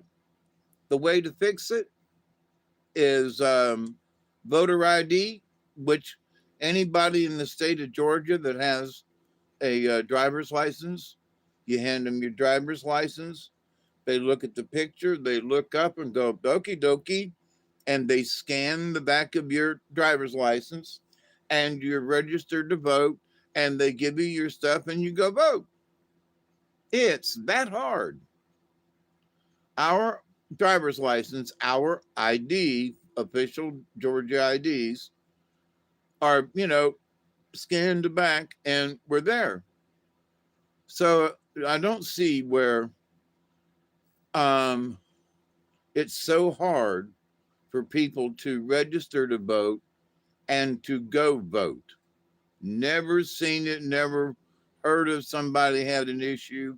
I had an issue where they had redone some voter rolls and David Null, the machine thought I lived in Coolidge instead of Meigs.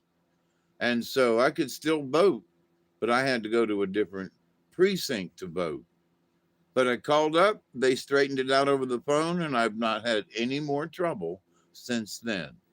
And everybody in both precincts were lovely to get the thing straightened out. So all this trouble with voters and precinct people and all this other stuff, again, I say I'm glad I live in the South because even though there have been issues, if you're calm enough, things get straightened out. You got to be patient. So, but those of us have been patient long enough. I don't care. I'm sure the president would love to find out what really went down, but there are a million of us here in the state of Georgia that would love to know ourselves.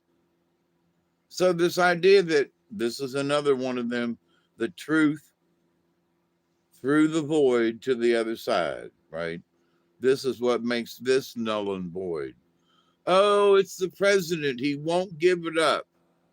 No, what it is there's proof there were shenanigans, and we as a collective are trying to straighten out any voter issues, voter fraud with the machines, Maduro, Venezuela, they're linked to the machines because that's where some of them were made and programmed and all.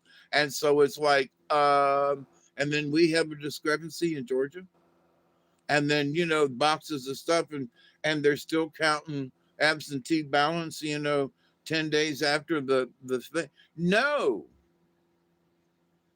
you need an absentee ballot, fine, you send it in and make sure that bitch hits before due date, before election.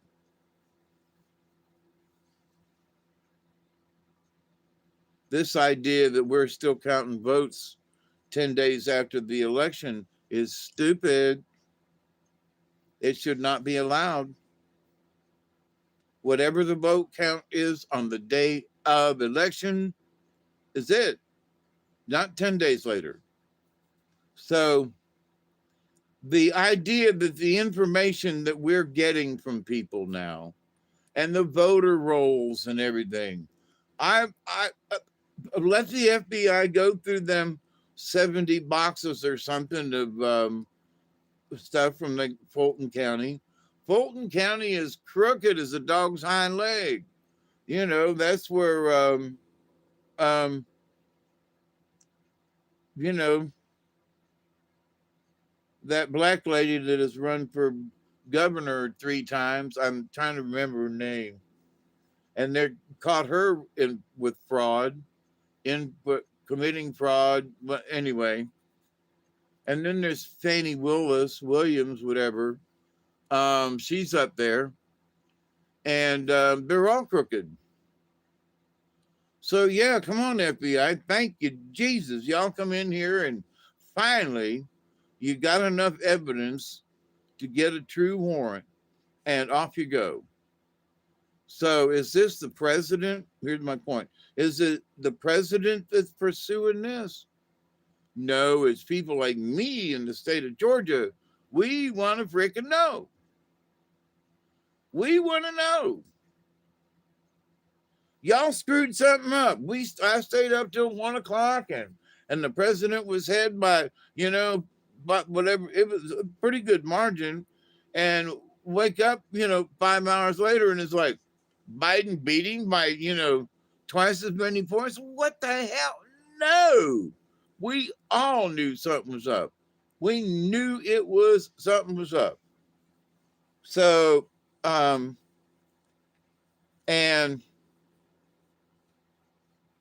yes, the press brings it up a lot, but here's the thing.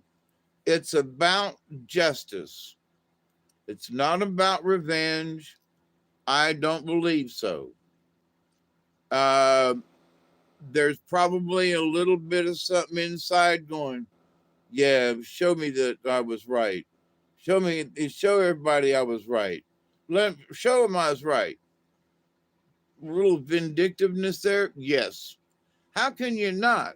They picked on that man from one side up, tried to kill him twice, actually 3 times, but they got everything way before it got worse. But so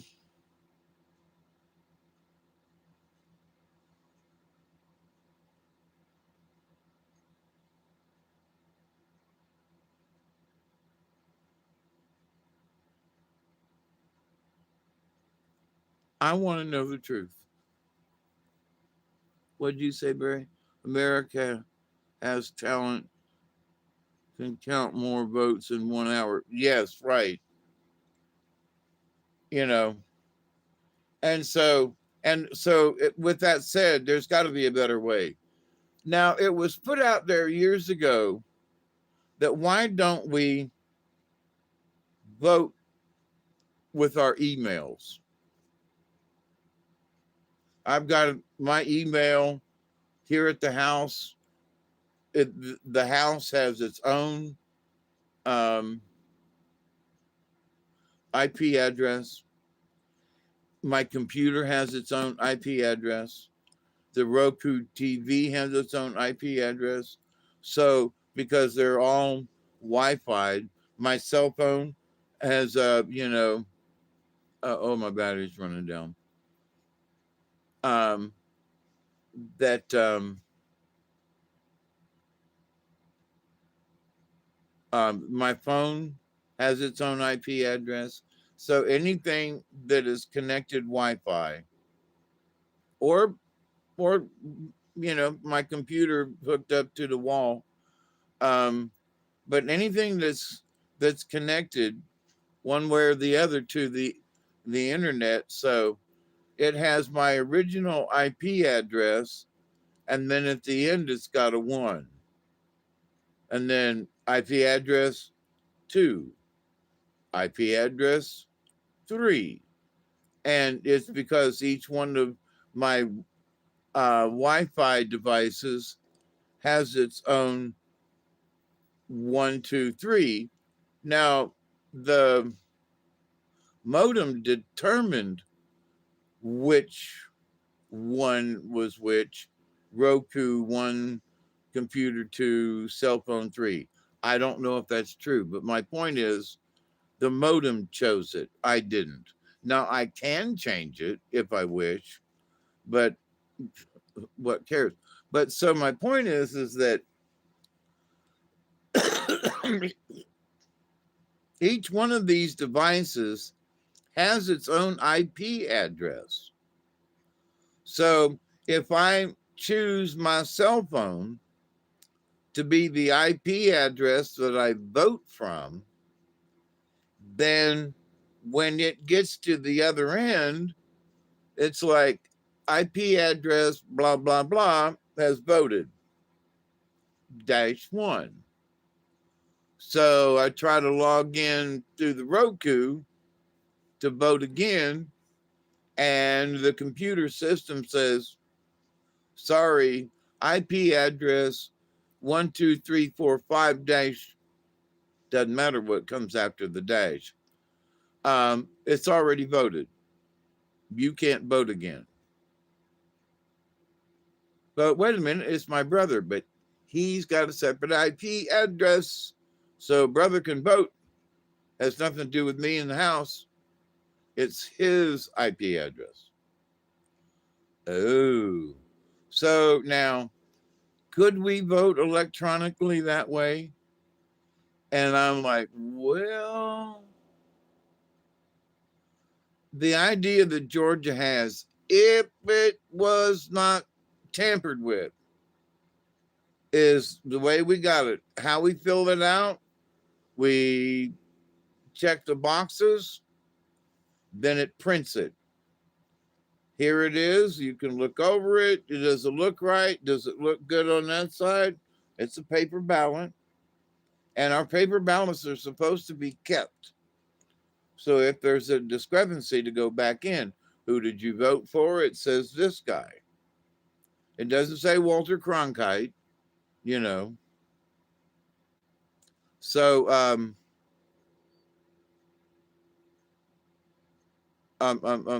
so the paper ballot. So when you do the machine, all it does is help you to print it. Now, what counts the vote is when you put it through this other machine that reads your votes. And they are tallied then and sent off to the grand poobah computer that's doing the grand tally of all the votes in Georgia. So having the paper, it printed out, there it is, both sides. There's the county commissioner, there's got everybody. So now I've got this paper with a barcode and everything on it with my vote, goes into this other machine to get counted. Now, is that machine faulty?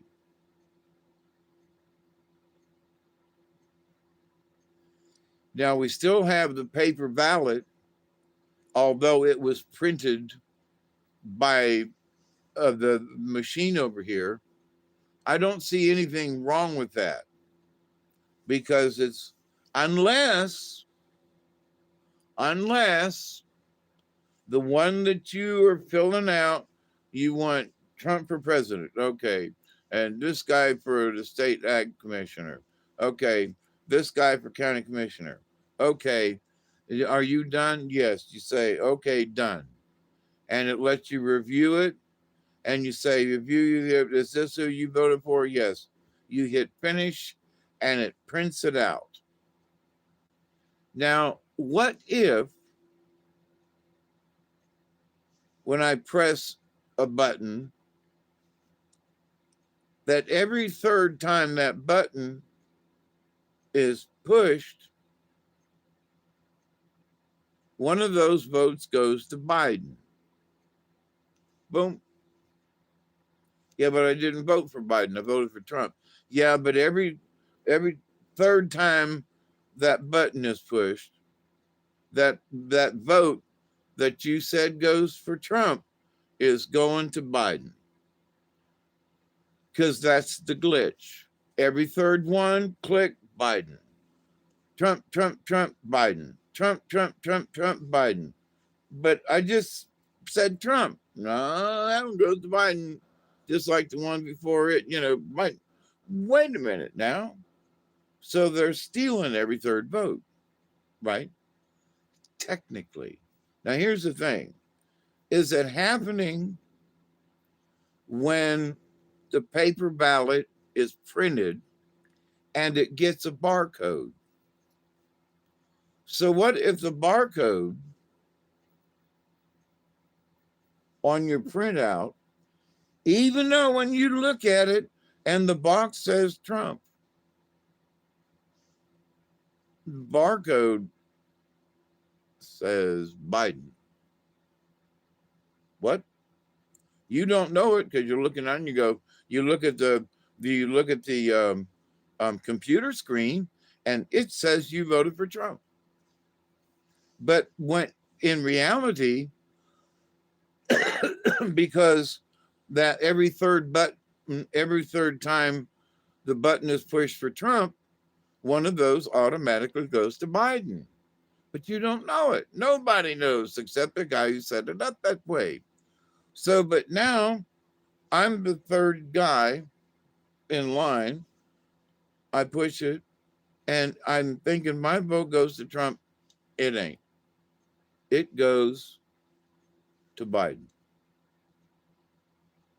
Now, so is the fraud in the printing of the ballot that prints the ballot with a barcode that says Biden when it should say Trump? Because that's what I voted, who I voted for. Or is the fraud so that piece of paper is correct? So now when I put it into the machine to get counted, the machine counts every third one as it comes into the machine. Every third piece of paper that comes in that's voted for Trump gets voted a vote for Biden, and it gets sent off to the main computer. Paper says Trump. I fed it into the machine, but the machine said 1, 2, third time that says Trump, it's a Biden vote, and it resets. 1, 2 for Trump, third for Trump, Biden, boom. So every third one, because there's that little glitch that is saying every third press or every third feed, whatever it is, one of those votes get for the other guy. So that's what they're looking at. That's what they think some of this voter fraud is. Okay. How are they doing it? It's either be at the point of the printing of the ballot, which is from this wall to that wall, which it's 10 feet. So 10 feet away, it's printed out your ballot. You've checked it out. It's good. and you go over and feed it into the counter, but you don't know whether or not it was counted, your vote was counted for Trump or not. You don't know. The paper ballot says you did, but when it went into the machine, did the machine lie? So that's what they're interested in. Okay.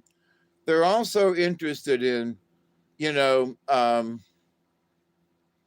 late mail in ballots and stuff. Some of the ballots weren't even, it's sort of like back in the day of the dangling chads, for those of you who are old enough to remember that one. And so it's like, well, this one's not even signed. You're supposed to sign the form, right? And you're supposed to do this. Well, this one doesn't have that. And so they got a bunch of them that are said to be mail in ballots that are valid. When you look at them, they're like, come on now. It looks like somebody just checked a box over there, didn't fill out any other information. And it's like, oh, but that one's for Biden. Yeah, but that's not, it might say it's a real ballot, but it's not filled out correctly. It's not this or that. And so there's a bunch of them. And so, but let's find out. That's my point. I'm null in the void for truth. Yep, I'm David Null in the void for truth. I'm in that middle spot. Tell me the flippin' truth, and I'll work it out what I feel I could deal with it, not deal with it, whether it relates to me or not, or whatever. But don't, here's the truth, and then as it goes through space and time, there it comes out this garbled up way.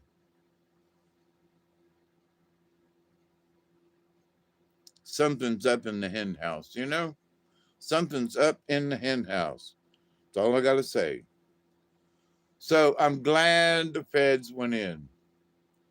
All these other people that want to bitch and moan and cry and, oh my God, the feds this, oh, the president, it's all about, the president didn't tell them to go to Fulton County. The DA and the people who were investigating said, wait a minute, we have found discrepancies. Bad enough that we need to check up on this mess. And there were several of us are going to sign off on this, not just one person, and not the president said go. All he said was go get them. But he meant anybody that was the misuse of lawfare, anybody that was misusing law for their own benefit or for the parties, that, you know, so that's not retribution. That's trying to set things straight. That's trying to rebalance the scales of justice. Seems like they are going to always find a way to cheat. Witch Moon, for all these years, I've just sat back and, oh, they cheated again. Oh, son of a bitch, that idiot made it to the county commissioners. Oh my God, that idiot is the mayor of Moultrie. And just, but here's the thing, using Moultrie as the example, Colquitt County. So we've had these different mayors with different ideas, different progressiveness. And so they've been trying to sell Moultrie. Ooh, downtown Moultrie, the home of antiques and, Southern things and stuff. And come to downtown Moultrie where there's all of this history. Well, but people don't understand that the city of Moultrie in Colquitt County went around downtown area and tore down all the history, all the old tobacco barns, the old barber shop, the old this and that, tore it all down. A couple of new parking lots, big, huge tobacco warehouses, where the tobacco business in Moultrie was multi-million-dollar business. They had tobacco barns right down on the edge of 2 blocks from downtown, all the way around town.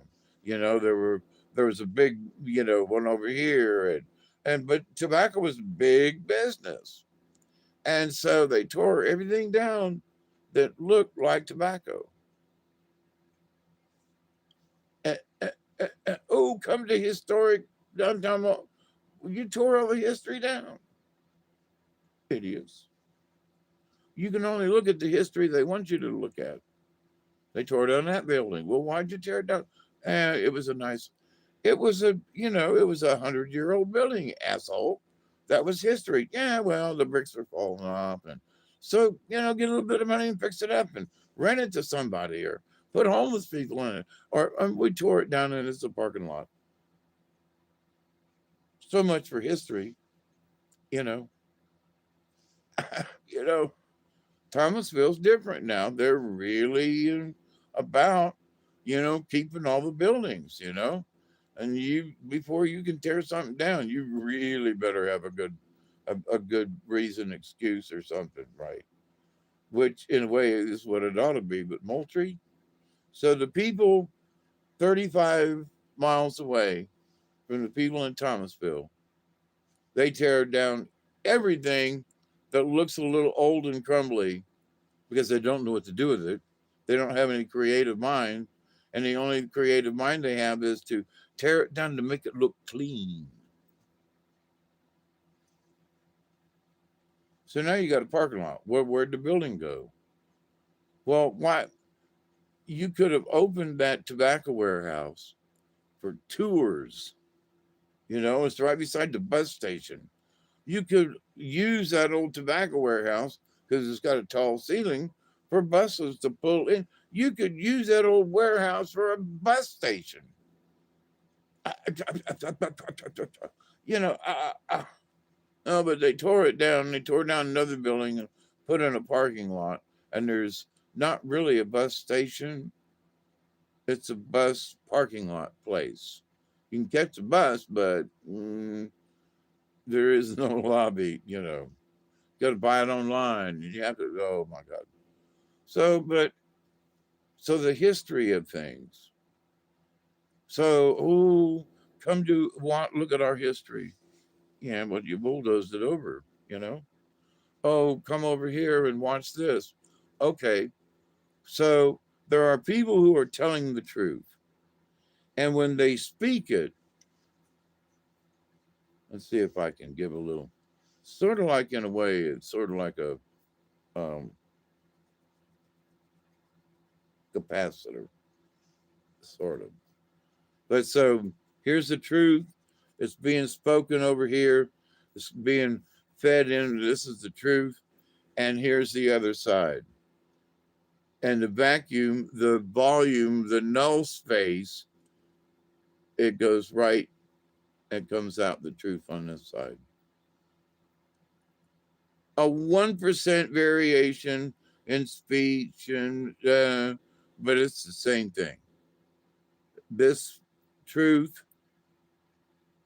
the void between the spoken or the written to being enacted or society is open or hearing it, listening to it.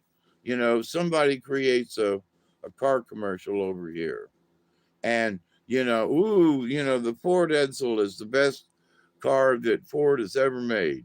Anybody knows about the Edsel was like a flop, right? The worst flop that Ford ever made. But, it was one of the Ford's sons, Edsel, that he designed his car and blah, blah, blah. Anyway, so the truth And the null void here is so small that it doesn't get changed. It comes out the same on the other side. And because it has come out with truth to the other side and passed through the null space, you know, without any being any deformation, being deformed, and it comes out over here, spoken, written, and it comes out on the radio, and people are listening to the car commercial, and they're going, "Wow, you know, whoever wrote that commercial is really funny." Ha ha ha ha. So, the truth, it was spoken, true car commercial, close together, comes out, radio plays it, people hear it, and now it's become part of society. What this person wrote as a commercial is now being broadcast over the radio. Now I know because I've done it. I've done commercials, commercials, I've worked radio, right? So, but that's what happens. So, but now it becomes part of society because it has been aired. So now that things are being aired, months ago, years ago, folks who are supposedly in charge with the galactic folks are all like, the truth's going to come out. And the truth is going to come out in different ways about this and that. Even Cliff High said it looks like there's going to be some, you know, some stuff going on, some talking, you know. And, but he takes his data from people talking um, and then collects the data and sees where it takes him. And so the next couple of months are supposed to be truth,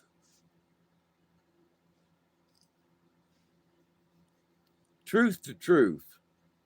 Okay, so here's the real truth, and here's the null space, and then here's the truth that's being told as the truth. So CNN has said that, you know, um, elephants are all now pink and can fly, and that um, that Dumbo was the greatest hero ever, right? So truth, space in between, and then, you know, elephants are pink and can fly. Wait a minute now. So we know that something's up. We know that the truth is being repeated when it's a story. It's about an elephant who gets drunk and sings and sees pink elephants on parade. It's still, to me, one of the greatest animation pieces ever. The elephants on parade with on Dumbo the movie. So, but anyway, um, so but they don't say what the truth is, right? He saw them, yeah, but he was drunk. Yeah, but they don't tell you that the little tyke got drunk. You know, the little tyke saw pink elephants on parade, but he was drunk. Remember that? So they told the truth. He saw pink elephants, but they didn't say why he saw pink elephants, right? So there's truth and then there's the truth. You know what I mean? So they left out something. So now there's being truth being told, but we don't know if something's being left out or not. Like all the Epstein files are out now, we think. Well, we thought that it was out before. Yeah, well, there was a snag because there were judges that said they couldn't release. It wasn't the DOJ, it wasn't Department of Justice that did it. they released them, but there were federal judges that said, no, you got to go through them and you got to detract them and stuff and blah, blah, blah. No, no, and then so they went and did all this other filings and stuff. But um, the judges held this up from being released. Now it's out there. Now what? Now people are scrambling to get at each other's throats. So there are people who are telling the truth about Epstein or whatever, because now they got like emails and stuff. And holy shit, he was communicating with the fucking Pope. Yeah. But so here's the truth. And then here's the space between, right? There's the null zone. But the real truth is this, and there's the null zone, and then there's what the reporters right now are doing. They're scanning all this stuff. They're looking at stuff going, ooh, there's that and that and that and that. And they're putting them together going, see, put your head in the guillotine. You're done. You know, when maybe there's a couple of other things you're omitting because these are the really gross ones and you want to gross everybody out. So you aren't telling the truth, but you're mixing it up. It has went through the null zone, the empty set. Something has modified it from the time real truth to the time it gets to here when it is public. So keep an eye on that, because now that there's stuff that's out there, you too can go follow it and read it for yourself. Because the falsehoods that are coming now are people who are going to use the truth against you. Think about it. Well, now that we got the truth, what are we going to do? But now we're going to use it to blackmail people. Yeah, well, but, Jerry Springer didn't go to Epstein Island. Don't care. He's dead, and we're going to say he went. And we're going to make people believe that Jerry Springer was at the top of the list, you know. But wait a minute. I never heard anybody even mention Jerry Springer's name. How are you going to mix him in with this? Just watch. Because the truth is, Jerry Springer never knew him, didn't want to know him, but knew something was going on because he'd heard through the grapevine. But now that he's dead, everybody around, well, who's Jerry Springer? Well, the young kids, well, he's that guy that has I watch reruns of him and they have fights and stuff on his show. That Jerry Springer? Yeah. Oh, he looks like the kind of guy that would go to Epstein Island. Sure, I believe that. Well, they ain't alive to back it up or to refute it. So the truth is, there are people who, that were kind of silently went to Epstein Island, and their names might not even appear anywhere on anything, but went there anyway, just to go to the island and not to pander people. But so now somebody out there wants to make a truth bomb, something. Oh, Jerry Springer went to the island as well.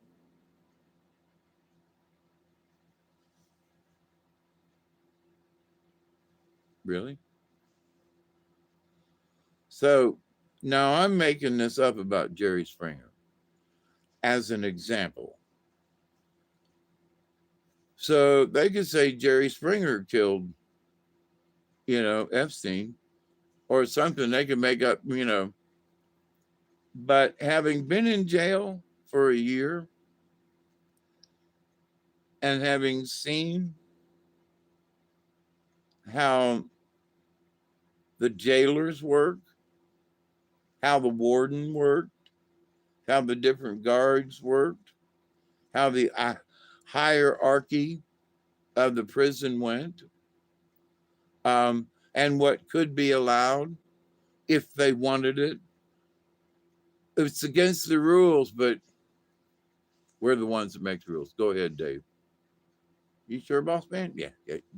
Go ahead. But just for 5 minutes. And then you got to come back. Okay.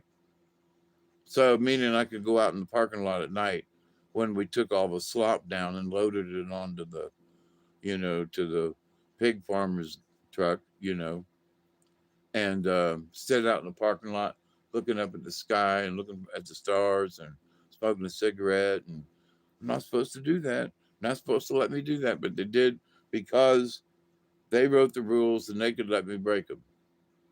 And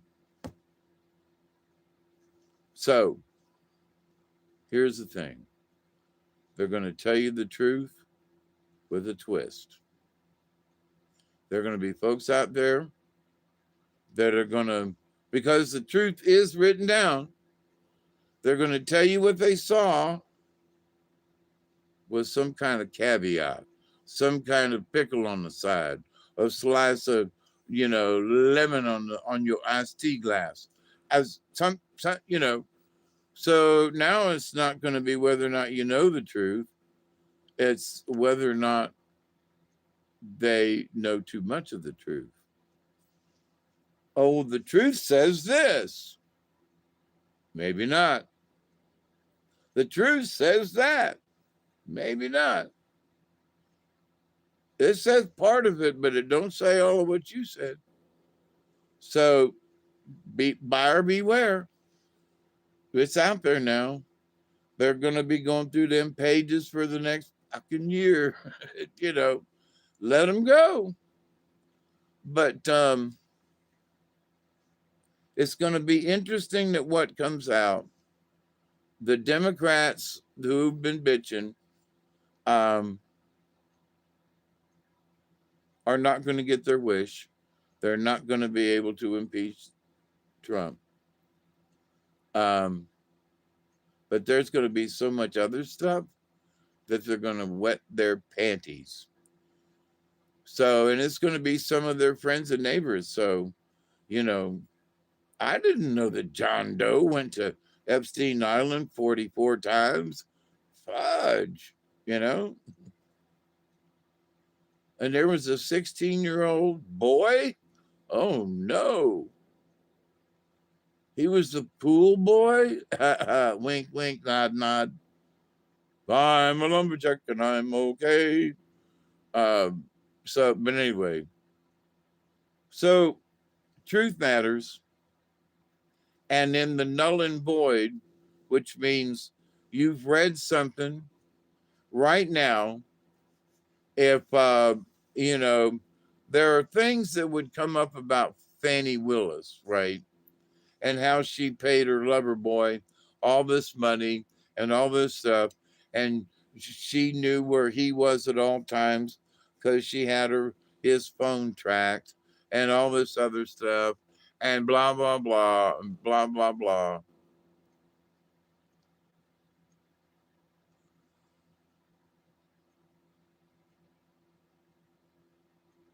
And there'll be truth there. But then somebody won't ask the right question. Fannie Willis has mishandled $1 million of taxpayer money. At least she did. And trying to get Trump. And so it's like, there's all this evidence. Well, we knew, and I listened to the when they interviewed him, her boyfriend early on went to the White House right after the swearing in and went there dozens of times. Now, why would this prosecutor from the state of Georgia who has never tried a major case like that ever, is now in charge of this stuff, is being flown back and forth to the White House, Washington, D.C., and he can't recall who he met or why he was there. Now, this is the truth. Now, we knew this 4 years ago. It was discovered because somebody leaked, well, he came to the White House, blah, blah, blah, many times. Really? Why? How did you know that? Well, because they keep a list of who comes in and out of the White House. And somebody made a copy and said, whoa, look, here's Fannie Willis's boyfriend back to the White House again. And who's he talking to? Oh, my goodness, the black vice president. Oh, my goodness. Oh, trying to keep Trump out of the thing and trying to keep, Fannie Willis, Atlanta, Fulton County, FBI, you go for it. You know what I mean? So is this about Trump being vindictive? No. It's about what's respectful. We, the citizens of Georgia, should know this shit and that it gets straightened out. We've got some folks running for office now that are up for election this year and need to scratch our heads and find out whether or not we really want some of these people to take care of this stuff for us. They're supposed to be watching out that this kind of stuff don't happen. And here it is. It's happened more than once. And, and these people are still running things in Fulton County and Atlanta. No. Time for change. Somebody else who is honest, needs to, take charge of some of this stuff. So the null and void. So some of these folks are null and void in the head. They, honest to God, they've thought about things or done some things. And so here's Fannie Willis's boyfriend that goes back and forth to the White House. Now, what does it have in direct relationship to the Trump thing?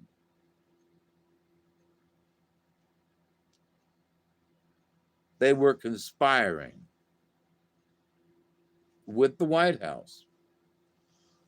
And that's what was going on. That's kind of obvious with the trips and him being at the White House because he signed in, and the trips and the airplane tickets and all the other stuff. Plenty of receipts, as they say.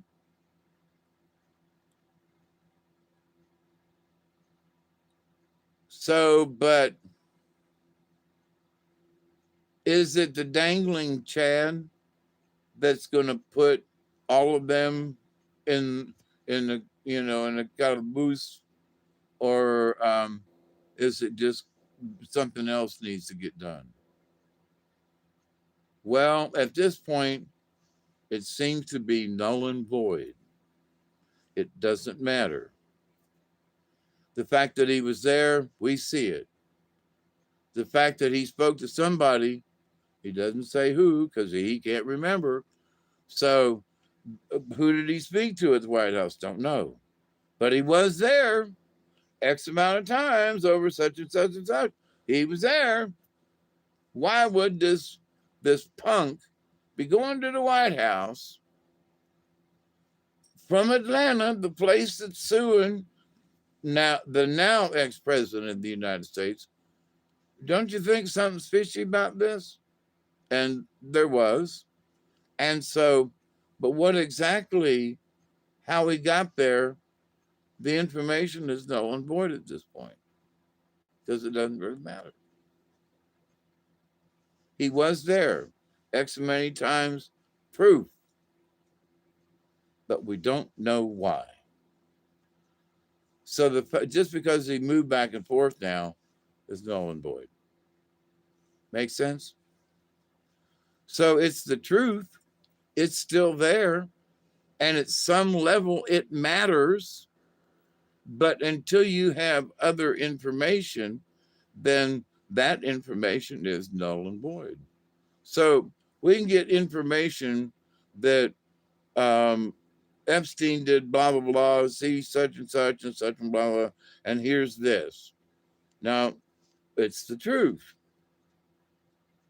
But by the time it gets over to this side and gets published correctly to society, then it's just going to be a froggy do. And they said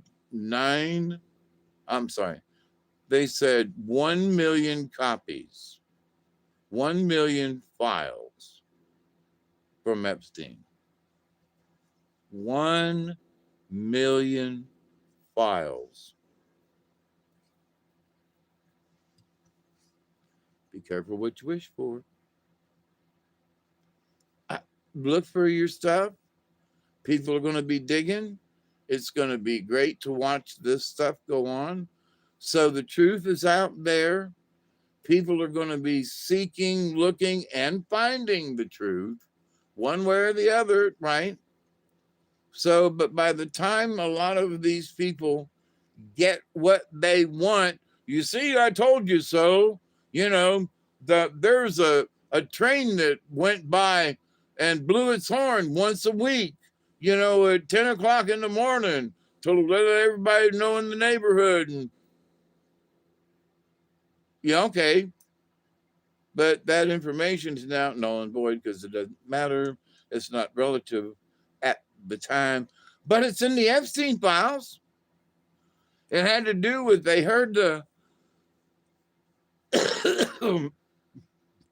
train whistle blow. It had to do with captured children or something. And yeah, but we're not sure. That's hearsay.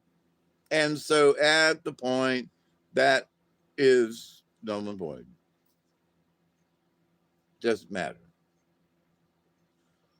So, but we've got to take what seems to be a null and void issue and say, hang on, what about this over here? Well, what do you mean, Dave? Well, no, I'm making this up. I'm making this part up. Well, it says that, you know, there were 3 young girls by the swimming pool at this particular time on the 12th of October in such and such. And there's a picture. And there are the girls. They're in their swim trunks. And there is said Congressman Bo Daddy from, you know, Kensington, you know, Utah. And so therefore he must be guilty. Well, wait a minute. Hang on. But those girls are just drinking milkshakes and stuff. They're not doing anything. They're not participating with the grown-ups. That little bit of video, those 2 men are talking together, and the 3 girls are having a milkshake, and then they walk off. Just because those girls are sitting at a poolside table having milkshakes while these 2 gentlemen are having conversation near them does not mean that those 2 gentlemen have any kind of pedophilia kind of things to do with the 3 girls that are drinking milkshakes. You follow me? But the picture says 3 girls drinking milkshakes, 2 guys having a chat. Does not mean the 2 are mixed in any way, shape, or form. But the picture says that's another null and void moment. Because the truth is, yes, they're all in the picture. But then where it comes out of the truth and goes into the null zone, what comes out on the other side is anybody's freaking guess. You follow me? So there's a lot of null zone going on. For the next 6 months, I am projecting it's probably going to be longer. But because they're going through all these files and they're finding out all these things, and when they find out 1 and 1 is 2, they're going to find that right under those 2 are 2 more. So here's 1 and 1 is 2, and there's 1 and 1 is 2. Wait, now we got 4. It was 1 plus 1 is 2. Now it's 1 and 1, 2, 3, 4. Whoa, wait, now we got a whole gang. Now, so things will expound and expand as they get deeper into the files. And I predict that as they go down the rabbit holes searching for the long lost clue, they're going to find a clue on page 199 of something, and they're going to go, oh, that's it. And then they're going to go, wait a minute, that can't be it. Well, but that's the answer. No, but it can't be. There's got to be more to it than that. Well, because we've heard through the grapevine so much stuff away from the truth of things, speculation and discussion and more speculation and discussion. And so now with the truth there that they can look at and go, well, I wonder if he was there, or I wonder such and such. I wonder if they played golf. I wonder if they ever, whatever, right? So now the race is on to find the truth that they who are searching will find. But now, when they go down several pages in the book of lies, are they going to be satisfied with answer number 10 in the book? Hawkeye, what do you mean? Well, they've been searching for the answer. Is this true? Yes or no? And did he go with yes or no? And were they on the plane together? Yes or no? Well, son of a bitch.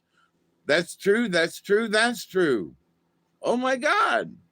We got a threefer, Well, there's one more to really knock it ballpark. Yes, yes, yes. Maybe.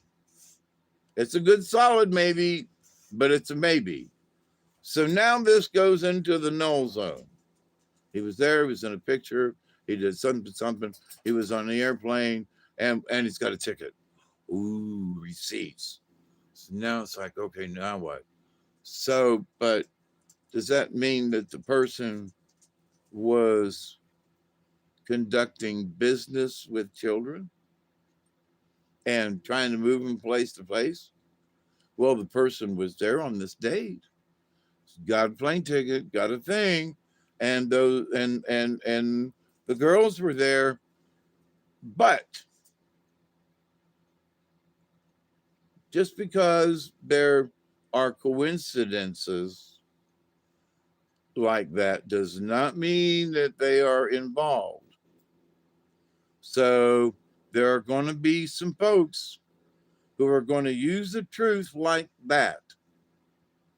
They're going to say, well, he must have known because, and he was in Miami, Yeah, but it doesn't say that he left. But he was in Miami.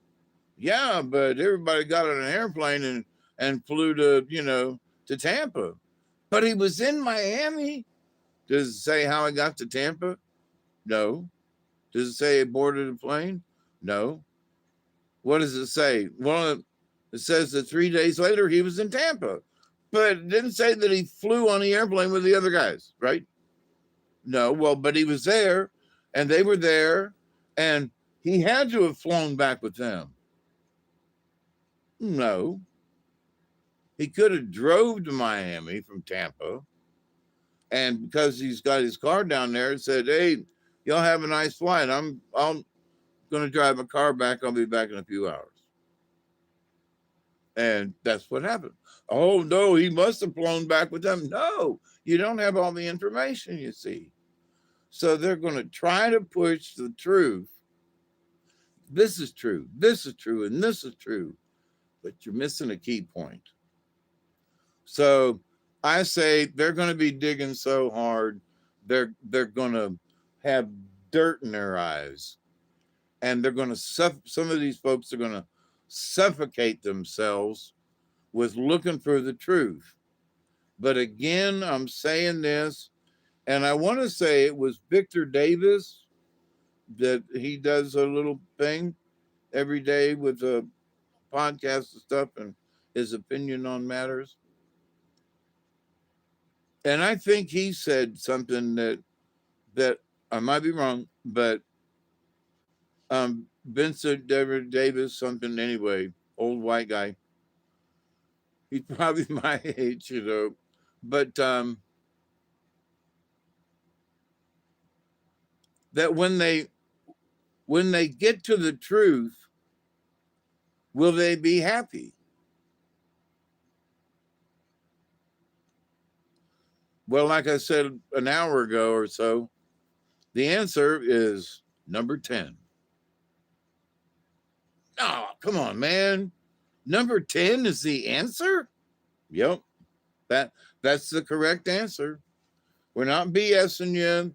We've went through this. We've run the test through AI and everything and all of our reports and everything. No, it's the answer is number 10. But no, I can't accept it. But that is the answer. Yeah, but we thought it was this. And we thought it was number 7 and parts of number 8. No, it was number 10. That's all. In a nutshell, the answer is number 10. No, I can't believe it. No, it can't be that. All this time, but and it's number 10? Yeah. No, it can't be that. No. And the answer, the true answer, is number 10. But are they going to accept it when they find the true answer? When they get to it, are they going to go, okay, found the answer, here it is? Are they going to be content? Some of them aren't. And I will say this, I maybe, but you know, the Candace Owens thing with the Erica Kirk and all, and I maybe there's a something and he was and she did and whatever, but at the moment there are times when I say to myself, girl, you got to put this stuff down. You just keep your evidence, but you just got to put this stuff down, you know. But she's still at it, so more power to her, but I can't agree. But I've got this information and this shows this over here, and I go, okay, but I'm still a little reluctant to follow you down that trail, but okay, there is fishiness there, no doubt, but was she really involved in the conspiracy of it? You know. So, but anyway, so for her, I'd be like, maybe you should calm down. Um, and who's the other one? Oh, golly. She's got beautiful eyes. Does she's a Megan Kelly type person that's doing stuff. I can't think of her name right now. Really pretty gal. But anyway, she wants Fannie Willis. And Fannie Willis is gonna and so everything is, um, you know, what's her name? Ilhan Omar back out again. And so every day, the next day is he voted out of Congress and no, she's still there. So, you know, She really wants her bad for some reason. Okay. But putting in your box there to lure folks in for clickbait, you have valid information now. Don't get me wrong. But that clickbait, you lied. I come in to listen and whatever, and I'm going, but you never said anything. She's not out of Congress. Voted out of Congress. Well, no, they're thinking about voting her out of Congress. Nah, don't do that. You know, you're supposed to have better sense. Maybe I should leave her a comment about that because it's like you're playing the same game that they are by using the truth with a twist to draw you in, and then it's like, well, I already knew that, so what's the new information you're going to give me? Oh, it's this. Well, it's still kind of pertinent, but it's not what you said in your opening statement there, in your thing. So, but anyway, folks are going to tell the truth. Some of them are telling the truth, but then there's some little skeevy something on the end of it. Come on, folks. Don't put the skeevy shit in. Just tell the truth, period. And in the meantime, when you tell the truth, remember it's got to go through the null zone. And how much time from the spoken truth or written, from the truth, just the truth, how much time to get through the null zone? Because the null zone is the quantum field, right? So spooky action at a distance. So if the truth is really vibrating strong, then by the time it gets to social openness, talked about, whatever, the space is real small because it's been spoken, said, boom, it's out there. There's no time. It's goes through the null space so quick. It's instantaneous through the quantum. Nothing to slow it down. Nothing, and the answer's there, untouched, for all to see and react to. So, but in the meantime, though, they're going to use the null and void bit. And some of it's going to be right, and some of the folks are going to be. They're going to try to use something as, see, we can get you with this. Well, no, you can't. Why can't we? Well, because it's null and void. Now you can get them on that, but you can't get them on this. But everybody's talking about this. We're going to get them on this. We're going to get them on this. We're going to get them on this. We're going to get them on this. No, we ain't. We're going to get them on that. Okay. But we got them, and that's the truth. So from here on out, speak the truth. Try to listen to the truth. There are folks out there that's going to twist it. You need to listen to it. If it's important enough, listen to it. Make sure you go, okay, clap, clap, clap.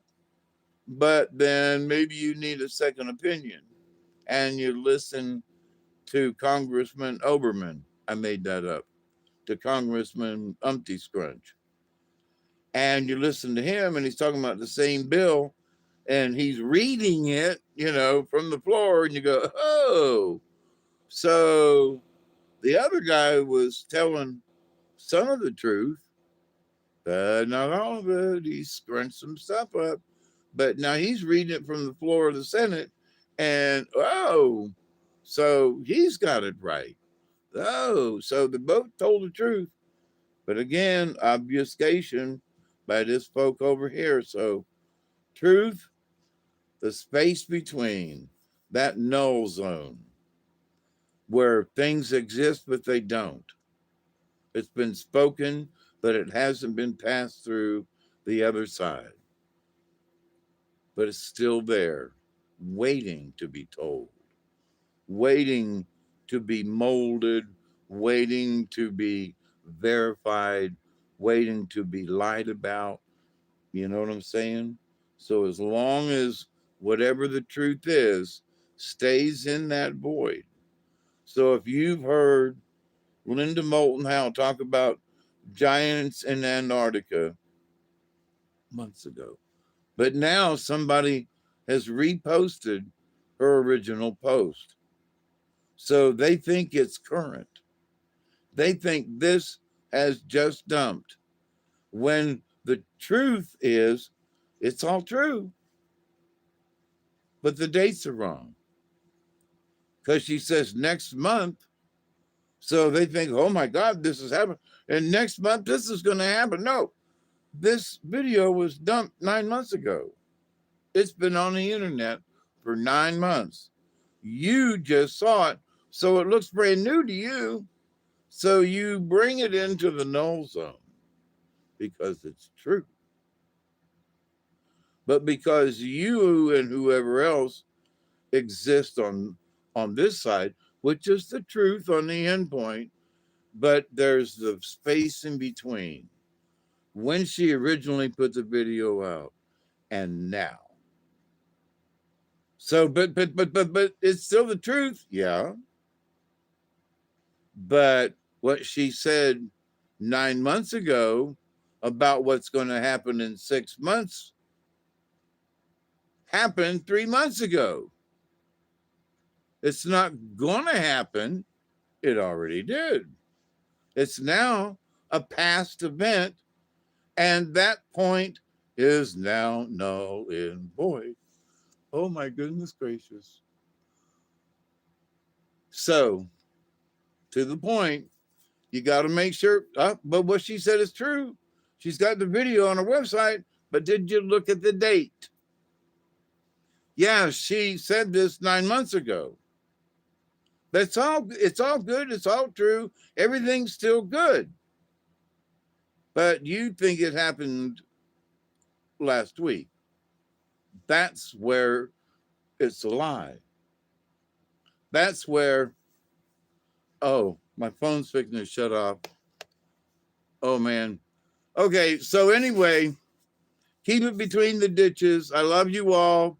I continue to pray that each and every day, that each and every one of you will continue to learn how to accept and receive the knowledge, the healing, the wisdom, and the many benefits from the universe. Tell the truth, listen for the truth, and make sure that from the telling of the truth to hearing it, that it ain't been through some kind of a warped minefield. So until next time, my dear friends, I love you. Thanks for hanging out. Please be safe and stay out of the chaos as much as you can. Until next time, toodaloo.